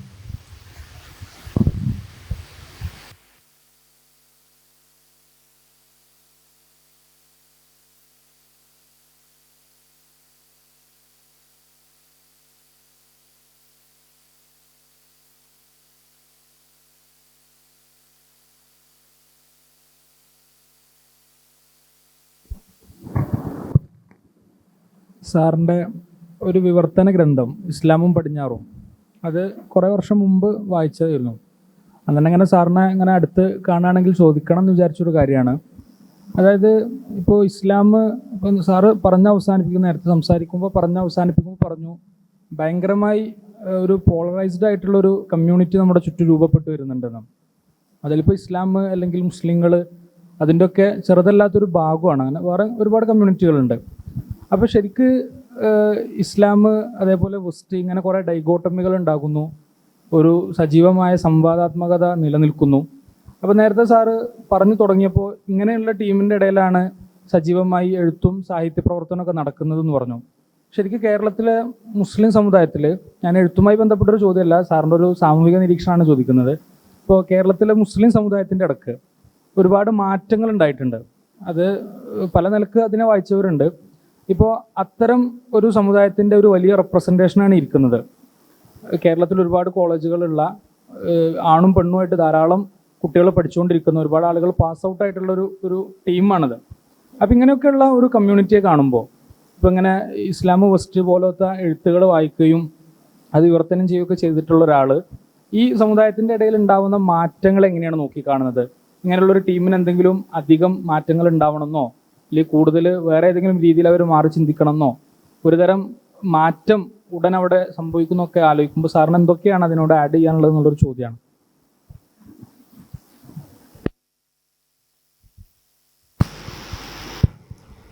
സമുദായത്തിനകത്ത് ഒരുപാട് ചേഞ്ചസ് ഉണ്ടായിട്ടുണ്ടെന്നുള്ള വളരെ എവിഡൻ്റ് ആയിട്ടുള്ളൊരു കാര്യമാണ്. ഏത് കമ്മ്യൂണിറ്റിപ്പെട്ട ആളായാലും ഒരു വ്യക്തി കമ്മ്യൂണിറ്റിയിൽ 2 തരം സമരങ്ങൾ നടത്തുന്നതെന്ന് ഞാൻ വിചാരിക്കുന്നു. ഒന്ന്, അയാളുടെ സമുദായത്തോട് തന്നെ കലഹിക്കും. 2, അയാൾ സമുദായത്തിന് പുറത്തുനിന്നുള്ള സമുദായത്തിനെതിരായിട്ടുള്ള അല്ലെങ്കിൽ സാമൂഹിക ജീവി എന്ന നിലയിൽ നേരിടേണ്ടിരുന്ന വെല്ലുവിളികളെ അഭിമുഖീകരിക്കും. അതാണ് ഈ കാലത്തുള്ള ഒരു സംഗതി. 2 രീതിയിലാണ്. സമുദായത്തിനകത്ത് സമുദായത്തെ പിന്നോട്ട് വലിക്കുന്ന, പുറകോട്ട് കൊണ്ടുപോകുന്ന, ഞെരുക്കുന്ന ഒരുപാട് ശക്തികളുണ്ട്. അത് സംശയമില്ലാത്ത കാര്യമാണ്. അത് ട്രഡീഷൻ കൊണ്ടുവന്നതാകാം, മറ്റു രീതിയിലുള്ള അധികാരവുമായിട്ടൊക്കെ ബന്ധപ്പെട്ടുള്ള താല്പര്യങ്ങൾ കൊണ്ട് വന്നതാകാം, സാമൂഹിക സാഹചര്യങ്ങൾ. ഓരോ സമുദായത്തിനും ഓരോ രീതിയിലാണ്, ഓരോ സ്ഥലത്തും ഓരോ രീതിയിലാണ്. അതിനെതിരെ ഫൈറ്റ് ചെയ്യുന്നത് പുറത്തുനിന്നുള്ളവരല്ല, അകത്തുള്ളവർ തന്നെ ഫൈറ്റ് ചെയ്യണമെന്നുള്ളതാണ്. അകത്തുള്ളവരാണ്, കാരണം അവരാണ് അത് അനുഭവിക്കുന്നത്. അപ്പോൾ അവരെ എക്യുപ്ഡാണ് അതിന് വേണ്ടിയിട്ട്. അപ്പം അങ്ങനെയുള്ളൊരു ചേഞ്ച് നമുക്കറിയാം ഓവർ ദി ഇയേഴ്സ് കേരളത്തിലെ മുസ്ലിം കമ്മ്യൂണിറ്റിക്കകത്ത് വന്നിട്ടുണ്ട്. മുസ്ലിം കമ്മ്യൂണിറ്റി അതിന് കേപ്പബിൾ ആണെന്ന് തെളിയിച്ചിട്ടുണ്ട്. അപ്പം ആ ഒരു കാര്യത്തിൽ ഞാൻ മനസ്സിലാക്കുന്നത് അങ്ങനെ ഒരു ആശങ്കപ്പെടേണ്ട ഒരു സാഹചര്യം ഇല്ല എന്ന് ഞാൻ കരുതുന്നു. പക്ഷെ മറ്റത് അങ്ങനെയല്ല. പുറത്തുനിന്ന് പറയുമ്പോൾ, കാരണം നമ്മളൊരു സമൂഹത്തിനകത്ത് നമ്മൾ എക്സിസ്റ്റ് ചെയ്യുമ്പോൾ ഒരു കോഎക്സിസ്റ്റിംഗാണ് നമ്മൾ നടത്തുന്നത്. സഹവർത്തനമാണ് നമ്മൾ കോഎക്സിസ്റ്റ് ചെയ്യുന്ന ഒരു സമൂഹത്തിനകത്ത്. ആ ഒരു ബഹുസ്വരതയുടെ അടിസ്ഥാനത്തിലല്ലാതെ നമുക്ക് മുന്നോട്ട് പോകാൻ കഴിയില്ല. അപ്പോൾ അങ്ങനെയുള്ള ഒരു സ്ഥലത്ത് അതിനെ ചാലഞ്ച് ചെയ്യുന്ന രാഷ്ട്രീയ ആശയങ്ങളും ചിന്തകളും ആധിപത്യം നേടുകയും അത് അധികാര സ്ഥാനത്ത് എത്തുകയും ചെയ്യുമ്പോൾ അതിനോട് ചെറുക്കൽ എളുപ്പമല്ലാതായി തീരുന്നുള്ളതാണ്. അത് വലിയൊരു പ്രശ്നമാണ്. വലിയൊരു പ്രശ്നം എന്ന് വെച്ചാൽ വളരെ കോംപ്ലക്സ് ആണ്, വളരെ ചാലഞ്ചിങ് ആണ്. നമുക്കറിയില്ല നാളെ എന്ത് സംഭവിക്കാൻ പോകുന്നു എന്നുള്ളത്. പക്ഷെ നമ്മളതിന് തയ്യാറായിരിക്കുക എന്നുള്ള ഒരു കാര്യമാണ് എനിക്ക് പലപ്പോഴും തോന്നിയിട്ടുള്ളത്. ഞാൻ പലപ്പോഴും എന്നല്ല, എല്ലാ ദിവസവും തോന്നുന്ന ഒരു കാര്യമാണ്. ഒരുപാട് സാഹചര്യങ്ങളില്ല. ഞാനിതിപ്പോൾ നമുക്കൊരു സമയപരിമിതി ഉള്ളതുകൊണ്ട് അതിൽ വിശദീകരിക്കുന്നില്ല. പക്ഷേ നമ്മുടെ ഉള്ളിൽ നിന്ന് നവീകരിക്കപ്പെടുന്ന ഒരു സമുദായം അല്ലെങ്കിൽ ഒരു സമൂഹം, ആ സമൂഹത്തിന് പുറത്തു നിന്നുള്ള ഒന്നിനെ അതിനെ നശിപ്പിക്കാൻ കഴിയില്ല എന്നുള്ളതാണ് എൻ്റെ ഒരു ആത്മവിശ്വാസം. പക്ഷെ ഉള്ളിൽ നിന്ന് നമ്മൾ നവീകരിക്കപ്പെടണം. കാരണം എന്നാലേ നമുക്ക് സ്ട്രെങ്ത് ഉണ്ടാവുള്ളൂ. ആ നവീകരണം എങ്ങനെ വേണമെന്നുള്ളത് അതാത് കാലത്തെ ആളുകൾക്ക്, മനുഷ്യന്മാർക്ക് തീരുമാനിക്കാം ഞങ്ങൾ എങ്ങനെ നവീകരിക്കപ്പെടണം എന്നുള്ളത്. അത് അത് തുടർച്ചയായ ചർച്ചകളിലൂടെയും ഇപ്പം തന്നെ സമുദായത്തിനകത്ത് നടത്തുന്ന പല പല വിഷയങ്ങൾ, ഇപ്പം നമ്മൾ ഈ സ്ഥാപനമൊക്കെ ആയിട്ട് ബന്ധപ്പെട്ട് വരുന്ന ചർച്ചകൾ പോലും അതൊരു പോസിറ്റീവായിട്ടാണ് ഞാൻ കാണുന്നത്. ആ രീതിയിൽ അതൊരു അടുത്ത ഘട്ടത്തിലേക്ക് പോകുമ്പോൾ അതിനകത്ത് ആ ഒരു അതിൻ്റെ ഗുണപരമായിട്ടുള്ളതിന് മേധാവിത്വം കിട്ടുമെന്ന് തന്നെയാണ് വിചാരിക്കുന്നത്. അത് ചിലപ്പോൾ നമുക്ക് ചില തിരിച്ചടികളൊക്കെ നേരിടേണ്ടി വന്നേക്കാം എങ്കിൽ പോലും. കാരണം നമ്മൾ മനുഷ്യ സമൂഹത്തെ ഒരു വ്യക്തിയോ ഒരു പണ്ഡിതനെന്നോ ഒക്കെ വിചാരിക്കുന്ന ഒരാളോ അല്ലെങ്കിൽ വലിയൊരു അധികാര ശക്തി എന്ന് വിചാരിക്കുന്ന ആളോ അണ്ടർസ്റ്റിമേറ്റ് ചെയ്യാൻ പാടില്ല എന്നാണ് ഞാൻ പറയാം. അത് ഈ തെരഞ്ഞെടുപ്പ് തന്നെ തെളിയിച്ചാണ്. നമ്മളത് ആ രീതിയിൽ ചിന്തിക്കണമെന്നുള്ളതാണ്. ഒരു സമൂഹത്തെ നമ്മൾ അണ്ടർസ്റ്റിമേറ്റ് ചെയ്യാൻ പാടില്ല. ഇപ്പോൾ ഈ രാഷ്ട്രീയക്കാർ പറയുമല്ലോ അത് UDFൻ്റെ പോക്കറ്റാണ്, അല്ലെങ്കിൽ അത് LDFൻ്റെ പോക്കറ്റാണ്, അത് BJPക്ക് സ്വാധീനമുള്ള മേഖലയാണ്, അതുകൊണ്ട് അവിടെ ഞങ്ങൾ എന്തായാലും ജയിച്ചോളൂ എന്ന് വിചാരിക്കുക. അങ്ങനെയാണോ? അങ്ങനെയല്ല. വ്യക്തികൾ തീരുമാനിക്കുകയാണ്, സമൂഹം തീരുമാനിക്കുകയാണ്. ഒരു സമൂഹം എങ്ങനെയാണ് ആരുടെയെങ്കിലും പോക്കറ്റിലാകുന്നത്? ആരുടെയും പോക്കറ്റിലല്ല ഒരു സമൂഹം. അപ്പോൾ ആളുകൾ പ്രതികരിക്കുക. നമ്മളങ്ങനെ ഒരു നിരാശരാകാൻ പാടില്ല. നിരാശയൊക്കെ എനിക്കുണ്ടായിരുന്നു. ഞാൻ ഈ തെരഞ്ഞെടുപ്പിൻ്റെ തലേദിവസം മാധ്യമത്തിൽ വർക്ക് ചെയ്യുന്ന ആളാണ്. വലിയ ഒരു രാത്രി ഉറങ്ങാൻ കഴിയുന്നുണ്ടായിരുന്നില്ല തെരഞ്ഞെടുപ്പിൻ്റെ തലേദിവസത്തിൻ്റെ അകത്ത്. രക്തസമ്മർദ്ദം തുടർച്ചയായിട്ട് ആ ദിവസങ്ങളിലൊക്കെ എൻ്റെ ബ്ലഡ് പ്രഷറൊക്കെ ഭയങ്കര കൂടുതലായി. കാരണം നമ്മളിതിനെക്കുറിച്ച് ചിന്തിക്കുമ്പോൾ നമ്മൾ വല്ലാതെ ഒരു അസഖ്യതയിലായിപ്പോയി എന്നുള്ളതാണ്. പക്ഷേ നമ്മളങ്ങനെ ഒരു പൂർണ്ണ വിജയത്തിലേക്ക് അങ്ങനെ എത്ര നമ്മൾ വിചാരിക്കുകയും ചെയ്യാൻ പാടില്ല. കാരണം നമുക്ക് ഘട്ടം ഘട്ടമായിട്ടുള്ള ഒരു മുന്നേറ്റമാണ് ഉണ്ടാവുന്നത്. കാരണം വെച്ചിട്ടുണ്ടെങ്കിൽ നമ്മൾ ഏത് ദുരിതത്തിലും അതിന് സർവൈവ് ചെയ്യാനുള്ള ടെക്നിക്സ് നമുക്ക് കിട്ടും എന്നുള്ളതാണ്. എത്ര നെഗറ്റീവായിട്ടുള്ള സംഗതികൾ വരുമ്പോഴും. ഇപ്പം നമ്മൾ വേറൊരു കോമൺ ലോജിക്ക് വെച്ച് ആലോചിച്ച് കഴിഞ്ഞിട്ടുണ്ടെങ്കിൽ കേരളത്തിലെ ന്യൂനപക്ഷ സമുദായങ്ങൾ ഒരുമിച്ച് നിൽക്കണ്ടേ? വേണം. ഒരു ഫാസിസ്റ്റ് ഐഡിയോളജി ശക്തമായി അധികാരം എല്ലാ ഭരണഘടനാ സ്ഥാപനങ്ങളിലടക്കം അവർ ആധിപത്യം നേടിയിരിക്കുന്ന ഒരു കാലത്ത് ഒരു സമൂഹത്തിലെ ന്യൂനപക്ഷ വിഭാഗങ്ങളെല്ലാം ഒരുമിച്ച് നിൽക്കണ്ടേ? അങ്ങനെയാണോ? അല്ല. ഈ ഫാഷിസ്റ്റ് ഐഡിയോളജി ഒരു ന്യൂനപക്ഷ വിഭാഗത്തിനെതിരെ വേറൊരു ന്യൂനപക്ഷ വിഭാഗം വളരെ ശക്തമായി പ്രചരിപ്പിക്കുകയും അതിന് ആ സമുദായത്തിനകത്ത് വലിയ മേധാവിത്വം നേടുകയും ചെയ്ത ഒരു കാലത്താണ് നമ്മൾ ജീവിക്കുന്നത്.